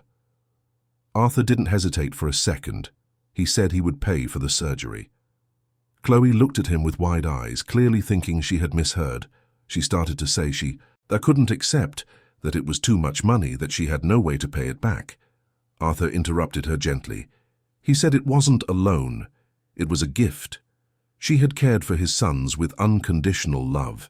She had defended them when no one else would. She had been more of a mother to them in a few months than Sophia had been in their entire marriage. That was worth infinitely more than $40,000. Chloe began to cry harder, but now they were tears of relief, of gratitude, of a heavy burden being lifted from her shoulders. She tried to thank him, but the words came out jumbled between sobs. Arthur just hugged her. It was a comforting hug at first, from an employer to his employee. But something changed in the middle of it, the way she fit into his arms, the soft scent of the simple shampoo she used, the feeling of holding someone who mattered deeply to him. Arthur pulled away quickly, uncomfortable with the direction his thoughts were taking. But something had changed. Something had stirred inside him that could no longer be ignored. In the following days, Arthur took care of everything. He contacted the best cardiologists in New York. He scheduled the surgery at a top-tier hospital. He paid for everything in advance. He arranged for transportation for Chloe's father to come from the Bronx to the hospital. He ensured he would have the best possible post-operative care. Chloe tried to thank him dozens of times, but Arthur always deflected. He said it was the least he could do, that she deserved this and so much more. But they both knew there was something more happening there, a connection forming that went beyond employer and employee, beyond gratitude, beyond anything they could easily name. The surgery took place on a Friday. Chloe asked for the day off, the first time she had asked for one since she started working at the house. Arthur insisted she take as many days as she needed. He hired a temporary nanny to help with the triplets during her absence, but surprisingly he found that he missed Chloe, not just as a nanny, but as a presence. The house felt emptier without her. The boys asked where Coco was. Arthur tried to explain that she would be back soon, that she was taking care of her daddy. Noah seemed to accept this. Leo became more withdrawn. Jack cried before going to sleep. They all missed her. The surgery lasted 6 hours. It was a complete success. Chloe's father would be fine. He would need recovery and a few months of physical therapy, but he would live for many more years. Chloe called Arthur from the hospital waiting room, crying with happiness. She thanked him repeatedly, said he had saved her father's life. Arthur just said he was happy he could help, but when he hung up the phone he realized he was smiling. Smiling because she was happy. Smiling because he had managed to do something meaningful for someone he cared about. And that's when he admitted to himself, perhaps for the first time with complete honesty, that he was developing feelings for Chloe. It wasn't just gratitude for the care she gave his sons. It wasn't just admiration for her character. It was something deeper. It was the way she made him laugh with her simple but intelligent observations about daily life. It was how she made him want to be a better person. It was how he felt complete when he was near her. It was love, not the rushed, superficial love he had felt for Sophia, but something real, built over months of living together, over mutual respect, over shared values, over a solid foundation that didn't depend on appearances or fabricated narratives. But acknowledging these feelings only made everything more complicated. Chloe worked for him. There was a huge social class difference between them. She came from the Bronx, he from Greenwich. She had grown up with financial struggles, he had never known scarcity. She was his employee, technically his subordinate. There were so many reasons why this would be complicated. So many ways it could go wrong. Arthur didn't want to put Chloe in an uncomfortable position. He didn't want her to feel she had to reciprocate his feelings out of gratitude or fear of losing her job. So he decided to wait. To keep those feelings to himself, to give it time, to see if they would fade with distance, to see if they were real or just emotional confusion. After everything he had been through with Sophia, he would be patient. He would be respectful. He would be careful. Because Chloe deserved that. She deserved someone who was sure. Someone who chose her not for convenience or need, but for true love. And Arthur needed to be absolutely certain before making any move. His sons were also involved. Any decision he made would affect them, and he couldn't risk bringing more instability into their lives. So he would wait and watch and try to understand what his heart was really feeling. Chloe returned to work a week after her father's surgery. She seemed transformed. The constant worry she had carried was gone. She had more energy. She smiled more easily. The triplets were ecstatic to see her. Noah ran to her with his still unsteady steps and hugged her legs. Leo shouted Coco repeatedly until she picked him up. Jack simply cried with happiness. Seeing that reunion made Arthur's heart ache in a way he could no longer deny. This was a family, not by genetics or official papers, but by the daily choice to love and care for one another. Arthur had promised himself he would be patient, that he would give it time, that he wouldn't rush anything. But it was hard to keep that promise when Chloe was there every day being exactly who she was. There was no artifice in her, no masks or performances, just simple honesty and genuine kindness. He would find himself watching her play with the boys and feeling something warm spread through his chest. He would catch himself laughing at her corny but adorable jokes. He would find himself looking for excuses to be in the same room as her. Chloe also seemed different after the surgery episode. She looked at Arthur with something more in her eyes, Gratitude, certainly, but there was something beyond that. Admiration, perhaps, or affection. She started doing little things that weren't part of her responsibilities. She would make coffee the way he liked it without him having to ask. She would leave documents he had forgotten organized on his desk. She would ask about his day with genuine interest. Small gestures that showed attention, care, interest. One Saturday afternoon, Arthur was in the garden pushing Noah on a child's swing he had installed the previous week. Leo and Jack were playing in the nearby sandbox. Chloe came out of the house with a pitcher of iced lemonade she had made. She poured him a glass and sat on the garden bench, watching the children. The afternoon sun lit up her face. She was wearing a simple floral cotton dress, completely different from the designer clothes Sophia used to wear. But to Arthur, she had never looked more beautiful. They started talking about trivial things, about how Noah was progressing with his speech, about how Leo was becoming more and more independent, about how Jack was still the neediest of the three. The conversation flowed naturally, as it always did between them. But then Chloe asked something different. She asked about Eleanor, Arthur's first wife, the triplets' biological mother. It was the first time she had asked directly about her. Arthur was quiet for a moment, mechanically pushing Noah on the swing while he processed the question.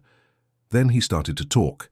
He told her about Eleanor, how they met in college, how she was a brilliant engineer, funny, full of life, how she wanted to have children but was afraid she couldn't because she came from a family with a history of pregnancy complications, how overjoyed she was when she found out she was expecting triplets, even though it was scary, how she died just 6 months after giving birth to the 3 lives she loved most in the world. Arthur hadn't talked about Eleanor in a long time. It hurt too much. But with Chloe, it was different. She listened with genuine attention, without judgment, without rushing him. When Arthur finished speaking, he had tears in his eyes, not of fresh sorrow but of sweet memory mixed with the permanent pain of loss. Chloe came over to him and gently placed a hand on his shoulder. She said Eleanor would be proud of him, proud of how he was raising his sons, proud of how he had protected them from a bad situation with Sophia, proud of the dedicated father he was. Those words touched Arthur deeply. It was what he needed to hear. Absolution from someone who mattered. The conversation changed something between them. An invisible barrier had been crossed. Arthur had allowed himself to be vulnerable. Chloe had seen his pain and hadn't pulled away. In the following days, they grew closer. They talked more, laughed more. There was a growing ease between them that went far beyond professional. Arthur started taking Chloe along when he took the triplets on outings. They went to the park, the zoo, children's events. From the outside, they looked like a family. And on the inside, Arthur was starting to wish they really were. It was on a rainy Thursday night that everything changed for good. The triplets had gone to bed early, exhausted from a busy day. Arthur was in his office working on some contracts when he heard soft music coming from the kitchen. He went down, curious, and found Chloe making tea. She seemed surprised to see him, as if she had been caught doing something wrong. She quickly explained that she couldn't sleep and had come down to make some calming tea. Arthur said he was restless too. That maybe some tea would help him as well. They sat at the kitchen table with their steaming mugs. The rain beat hard against the windows. The house was silent except for the storm outside. It was an intimate moment in a way that had nothing to do with romance, but with simple human connection. 2 adults sharing a moment of quiet in the midst of the daily chaos of caring for 3 small children. They talked about everything and nothing, about old dreams, about fears, about what they wanted from life. Chloe confessed she had always wanted to have children, that she had loved kids since she was little, that taking care of Noah, Leo, and Jack was the most rewarding job she had ever had, even though it was technically just that, a job. But to her, it was so much more. She loved them as if they were her own. Arthur's heart pounded when he heard that. He said the boys loved her too, that she was more of a mother to them than Sophia ever was, that he didn't know what they would do without her. The silence that followed was charged. They looked at each other across the table. There was something unsaid hanging in the air between them, a tension that wasn't uncomfortable, but expectant. Arthur knew he was at a decisive moment. He could let this moment pass. He could keep pretending he didn't feel what he felt. Or he could be brave. He could be honest. He could take a risk. He chose honesty. He began to speak slowly, carefully choosing each word. He said that over the past few months he had realized he had feelings for her, something that went beyond gratitude or professional admiration. He said he had tried to ignore it, that he thought he was confused after the divorce, but the feelings had only grown stronger. He said he understood completely if she didn't feel the same, that he didn't want to make her uncomfortable, that she would always have her job regardless of anything, but that he had to be honest, because keeping it in was becoming impossible. Chloe listened to him in silence, her eyes wide. When he finished, she was quiet for a moment that felt like an eternity. Arthur began to regret it. He had been too hasty. He had put her in an impossible position. He was about to apologize and try to take back what he had said when Chloe finally spoke. She said she felt something too, that she had tried to ignore it because he was her boss, because they came from different worlds, because it seemed impossible, but that she couldn't deny it anymore, that she thought about him constantly, that her heart raced when she heard him come home, that she found herself looking for excuses to be near him. The mutual confession hung in the air between them. Then Arthur stood up slowly, walked around the table and held out his hand to her. Chloe took it and stood up too. They stood there, very close, just looking at each other. Arthur asked softly if he could kiss her. Chloe nodded yes, and then he kissed her. It was a gentle kiss at first, tentative, as if they both couldn't quite believe this was happening. But then it deepened, became more urgent. Years of Arthur's loneliness, months of both their repressed feelings, all poured out in that kiss. When they finally pulled apart, they were both breathless. Chloe rested her forehead against his and laughed softly, a sound of pure happiness. Arthur hugged her tightly, feeling as if he had finally found something he didn't even know he was looking for. It wasn't like with Sophia, where everything was rushed and based on desperate need. This was built on months of knowing each other, on respect, on shared values, on seeing each other at their worst and best and choosing to stay anyway. They spent the rest of that night talking in the kitchen, not about practical things or how this would work, just existing together, in this new space they had created. When they finally went up to their separate rooms in the early morning, they both knew that something fundamental had changed. It wasn't just attraction, it wasn't just convenience, it was the beginning of something real, something that could last if they took good care of it. And they were both willing to try, because what they had found in each other was worth any risk. The days following that kiss in the kitchen were a mix of happiness and uncertainty. Arthur and Chloe had decided to keep their relationship discreet at first, not out of shame but out of caution. They wanted to be sure it was real before involving other people, especially the triplets. The children had already been through enough changes with Sophia's divorce. They needed stability, not another emotional upheaval that might not last. So during the day they kept up appearances. Chloe took care of the boys. Arthur worked. They interacted professionally in front of the house staff. But at night, after everyone was asleep, they would meet. Sometimes they would just talk in the dark living room, sitting side by side on the sofa. Other times they would walk in the garden under the stars, always talking, learning about each other, building a solid foundation for whatever this was becoming. Arthur told Chloe about his company, about the challenges of running a constantly evolving tech company, about the pressure of being responsible for hundreds of employees and their families, about how he sometimes felt like he was carrying the weight of the world on his shoulders. Chloe listened attentively and asked intelligent questions that showed she truly understood. She offered perspectives he had never considered.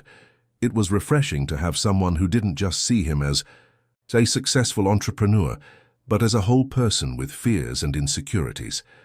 Chloe told him about her childhood in the Bronx, about growing up with little money but lots of love, about her mother who worked as a cleaner and her father who was a mechanic, about how she learned the value of hard work and integrity from a young age, about dreams she had to postpone due to financial necessity, about how caring for children had always been her true calling, even though she had never been able to formally study education as she had wanted.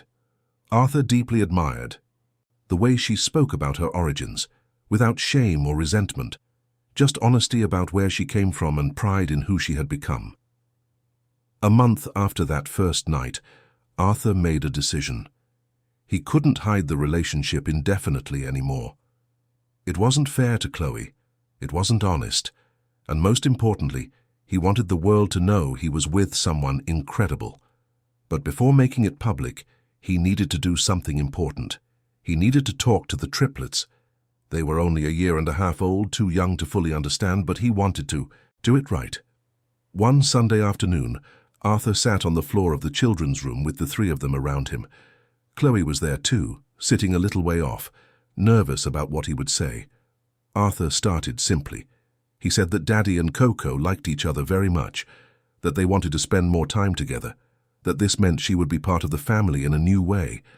Noah, always the most pragmatic, even at such a young age, just said, "Coco stay?" When Arthur confirmed that she would, he smiled with satisfaction and went back to playing with his blocks. Leo was more thoughtful. He asked if Coco would be mummy now. The question took Arthur by surprise.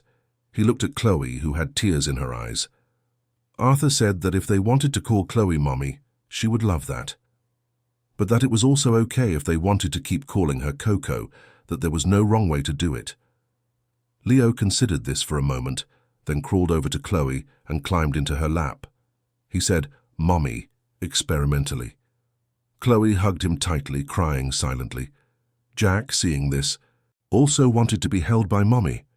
And suddenly all three were around Chloe, calling her Mommy for the first time, and she was crying and laughing at the same time.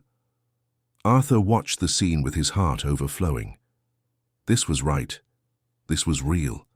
This was what family should be, not roles or obligations or appearances, but love, chosen daily.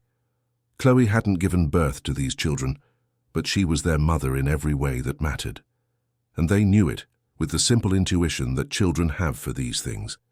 In the following months, the relationship blossomed openly. Arthur formally introduced Chloe to his family. His parents, who were simple, traditional people, were initially surprised. Their grandchildren's nanny had become their son's girlfriend.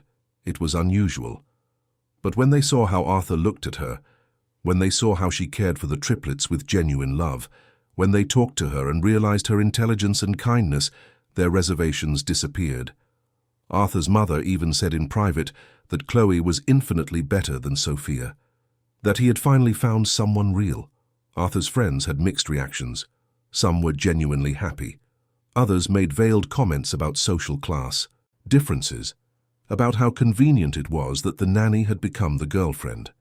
Arthur cut ties with those who couldn't see past superficial prejudices. He realized that many of the friendships he had were based on status and appearances, not on shared values. It was a painful but necessary cleansing. Chloe's family was more direct. Her father, now recovered from his surgery, was suspicious at first, worried that his daughter was just a temporary pastime for a rich man. But Arthur went to their home in the Bronx, a simple but clean house full of love, and spoke honestly. He said he loved Chloe, that he understood their concerns, that he would prove through actions, not words, that his intentions were serious. Chloe's father, a straightforward man, said he would judge him by his deeds. Arthur accepted that. It was fair. 8 months after they made their relationship official, Arthur asked Chloe to marry him. It wasn't a grand production. There were no photographers or an audience. It was on an ordinary night, after they had put the triplets to bed. They were in the garden looking at the stars as they often did. Arthur simply knelt, took her hand, and asked if she would spend the rest of her life with him and the boys. Chloe said yes before he even finished the question. She hugged him, crying. She said this was everything she had ever wanted. A family to call her own. True love. Purpose. The engagement ring was simple but meaningful. Arthur had it custom-made with a blue topaz, the birthstone for November, the month they met. It wasn't a huge diamond like the one he had given Sophia, but it was personal. It was thoughtful.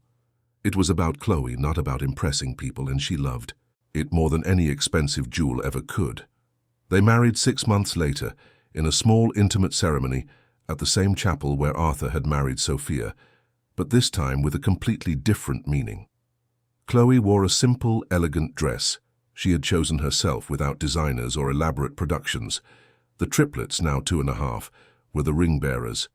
They carried the rings on a small cushion, being adorable and clumsy in the way small children are. Family from both sides was present, true friends too. There were no professional cameras, no live stream. It was a private, sacred, real moment. When the officiant asked if Arthur took Chloe to be his wife, he said, "I do," in a firm, clear voice. When they asked if Chloe took Arthur, she said, "I do," with tears of happiness streaming down her face. The rings were exchanged. The kiss was given. And for the second time Arthur got married, but this time it was for all the right reasons, not out of desperation or loneliness, but for love built on a solid foundation, for true partnership, for having found someone who saw his children with the same eyes he did, someone who understood that family isn't about genetics. It's about the daily choice to love and to stay. The reception was simple. A dinner at a cozy restaurant, soft live music, children running between the tables. Chloe danced with each of the triplets individually. Arthur danced with her under the soft lights. His parents danced together, reminiscing about their own wedding decades ago. Chloe's father, who had been so suspicious at first, hugged Arthur and said he was happy for his daughter, that he could see how much he loved her, that this was all a father wanted for his daughter. When the night ended and they returned home, now officially as a complete family, Arthur looked at Chloe putting the triplets to bed and felt a deep sense of peace. He had found what he was looking for, not in the way he expected, not following the script he had imagined, but through a winding path that led him exactly where he needed to be, with the right person, at the right time, in the right way. 3 years had passed since the wedding. The mansion in Greenwich had been completely transformed, not just physically, although Chloe had added personal touches that made it more welcoming and less ostentatious, but mainly in its energy. There was constant laughter echoing through the hallways. There was the organized mess of toys scattered across the living room. There were photos everywhere, not staged for social media, but genuine moments captured spontaneously. It was a living house, a house with a soul, a house that finally felt like a home. Noah, Leo, and Jack were now 5 years old. They were in preschool, and each was developing his unique personality in ways that surprised Arthur daily. Noah was the natural leader, always organizing games and including everyone. Leo was the intellectual, constantly asking complex questions about how things worked. Jack remained the most sensitive, the first to notice when someone was sad and offer a hug. The three were inseparable, but they were also complete individuals. It was beautiful to see. One of the most important moments of those 3 years had happened 18 months after the wedding. Chloe had begun the process of legally adopting the triplets. Not because she needed a piece of paper to feel like their mother, she already was in every way that mattered, but because she wanted everything to be official. She wanted that if something happened to Arthur, she would have the legal right to continue caring for the boys. She wanted them to know, when they were older, that she had formally chosen them, that she had signed papers saying they were hers forever. The process was surprisingly simple. Arthur consented immediately. The boys had been calling Chloe Mom for years. Sophia, when contacted to sign the papers relinquishing any legal claim she still had, didn't even hesitate. She was in a new phase of her influencer career focused on luxurious travel and a successful, single lifestyle. Motherhood, even just legally, had never been part of her real identity. She signed everything without discussion or further negotiation. The day the adoption was finalized, Arthur and Chloe organized a small celebration at home.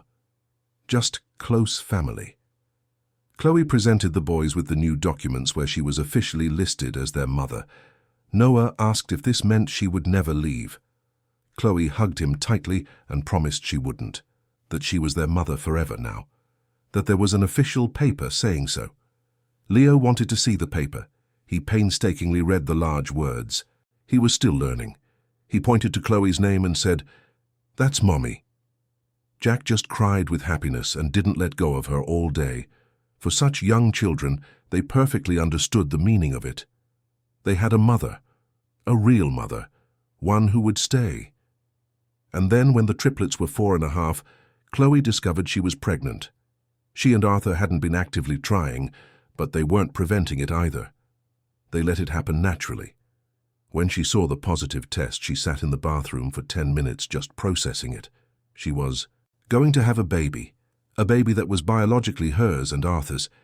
She had dreamed of this her whole life, but she was also nervous, not about loving this baby, of that she was sure, but about how the triplets would react.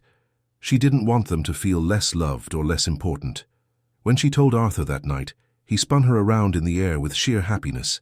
He said it was perfect, that the boys would love being big brothers, that their family was growing in the most beautiful way possible. His reaction dispelled many of Chloe's worries. They told the triplets together a few days later. They explained that in a few months there would be a new baby in the family, a little brother or sister. The reaction was better than anyone could have expected. Noah immediately proclaimed himself the baby's official protector. Leo started asking scientific questions about how babies grow in the belly. Jack placed his hand on Chloe's still flat stomach and said, "Hi, baby." It was adorable and heartwarming. They showed no jealousy or insecurity, just pure excitement about gaining another family member. Arthur and Chloe looked at each other over the children's heads and smiled. Everything was going to be okay. The pregnancy was smooth. Chloe had some morning sickness in the first few months, but nothing severe. Arthur was present at every prenatal appointment. The triplets loved going to the doctor with them to hear the baby's heartbeat on the ultrasound. When they found out it was a girl, the boys were ecstatic, a little sister. They spent weeks discussing names until they reached a consensus, Caroline, in honor of their biological mother, whom they never knew but about whom Arthur and Chloe spoke with affection and respect. It was a way to honor the woman who had given life to the triplets, even if she couldn't stay to raise them. Caroline was born on a sunny spring morning. The delivery was without complications. She was perfect, small and pink with dark eyes like Chloe's. Arthur cried, holding her for the first time, not with sadness for the Eleanor he had lost, but with happiness for the new Caroline who had arrived.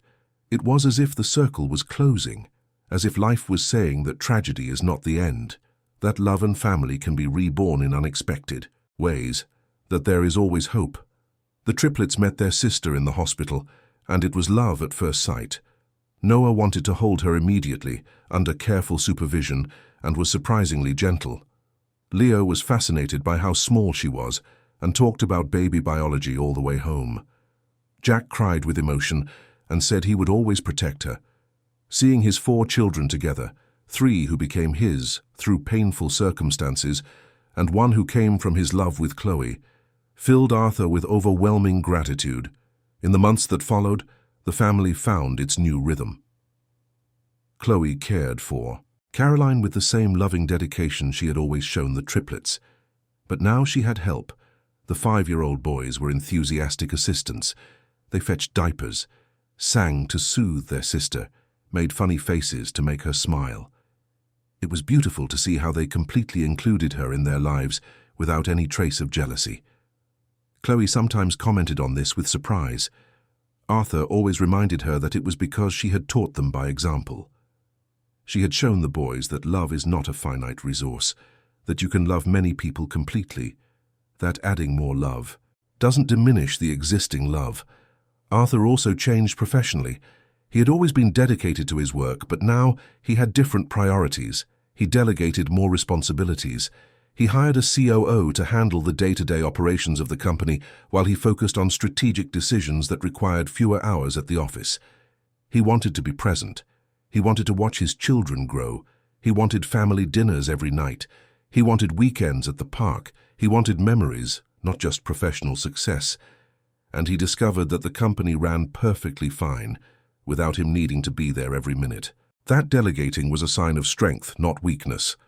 Chloe grew as well. She started studying education online, something she had always wanted to do, but never had the opportunity. Arthur insisted on paying, saying it was an investment in the education of their own children and other children she would help in the future. Chloe studied in the early morning hours when Caroline slept, dedicated to fulfilling the dream she had postponed for so long. She was on her way to becoming a certified educator, bringing to the profession all the practical experience and genuine love she already possessed. Chloe's family became a regular part of their lives. Her parents came for dinner every Sunday. Her father, completely recovered from his surgery, played in the garden with his grandchildren. Her mother helped Chloe with Caroline, passing on maternal wisdom that came from years of experience. The distance between Greenwich and the Bronx was not just geographical, but Arthur and Chloe worked hard to bridge cultural and economic differences. The result was an expanded and enriched family. Arthur's parents, initially reserved about the relationship, now adored Chloe. Arthur's mother often said that she had brought her son back to life, that he had only been surviving since the loss of the first Eleanor, but now he was truly living again. And it was true. Arthur felt it every day, the difference between existing and living fully, between having a family on paper and having a family in his heart. One Saturday afternoon, almost 4 years after their wedding, Arthur was in the garden, observing a scene that made him stop completely. Chloe was sitting on the grass with Caroline in her lap. The baby was 6 months old, and just starting to sit up on her own. Noah, Leo, and Jack were around them, making Caroline laugh with silly games. The afternoon sun bathed them all in a golden light. Chloe was laughing, the most beautiful sound Arthur had ever heard. The triplets were beaming. Caroline was squealing with joy.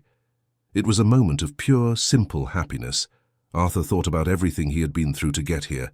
The pain of losing the first Eleanor, the mistake of marrying Sophia for the wrong reasons, the camera test that revealed painful truths, Chloe's courage in confronting him and defending his sons. The unexpected way love had blossomed between them. All, the challenges and difficulties they had faced together, and he realized he wouldn't change a thing, because every step, even the painful ones, had been necessary to bring him exactly here, to this moment, to this family. He joined them on the grass. Caroline stretched her little arms out to him, and he picked her up, making her laugh. The triplets surrounded him, wanting attention too.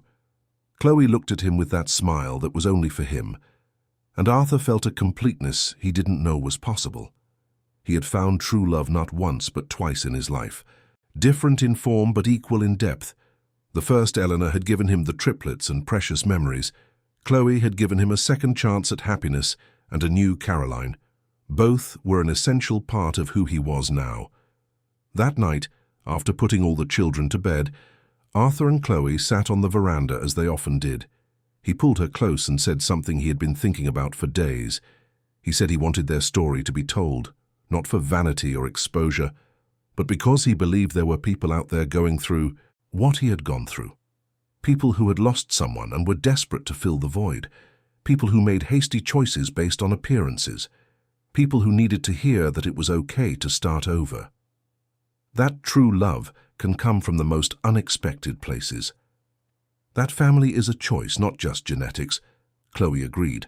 She said that if their story could help someone be more careful, to value substance over appearance, to understand that sometimes the right person is right in front of you, but you need the courage to see them, then it was worth sharing. Not all the intimate and private details, but the essence, the journey, the message of hope. And so, in a joint decision, they decided yes. The story would be told, not on the superficial social media platforms that Sophia loved so much, but in a way that would reach people who needed to hear it, who needed to understand that all that glitters is not gold, that true dedication rarely comes with cameras and filters, that real love is a daily choice, not a public performance, that family is built in private moments of care, not in viral posts. Arthur looked at Chloe under the stars and thought about how lucky he was, not because he had money or success, but because he had found someone who saw the world with the same eyes he did, someone who understood that the most important things can't be bought or displayed. Someone who chose to love his children even when they were someone else's. Someone who turned a house into a home simply by being in it. That was true wealth. That was real success. That was all that mattered in the end. The years would continue to pass. The children would grow. There would be new challenges and unexpected joys, but Arthur knew with absolute certainty that they would face everything together. He and Chloe, the triplets and Caroline, A family that fate hadn't planned, but that love had built. A family that proved that sometimes the most beautiful stories don't follow conventional scripts. That sometimes you have to walk through darkness to find true light. That sometimes the person who saves your family is the one you didn't even notice was there all along. And as Arthur held Chloe's hand there on the veranda, listening to the soft sounds of the night and knowing that his 4 children were sleeping safely upstairs, he smiled, because he was home. Finally, completely, truly home. Not in the sense of a physical place, although he loved that house, but in the sense of having found where he belonged, with whom he belonged, with the family the universe had conspired to give him through the most unlikely path possible. End of story. Dear listeners, we hope the story of Arthur and Chloe has touched your hearts deeply, that it has shown that true love doesn't always arrive in the way we expect, but when it does, it transforms everything. If this narrative resonated with you, if you know someone who needs to hear that it's possible to start over after pain, that family is built on daily choices of love, then please share this story. Leave a comment telling us if you've ever experienced something similar or how this story impacted you.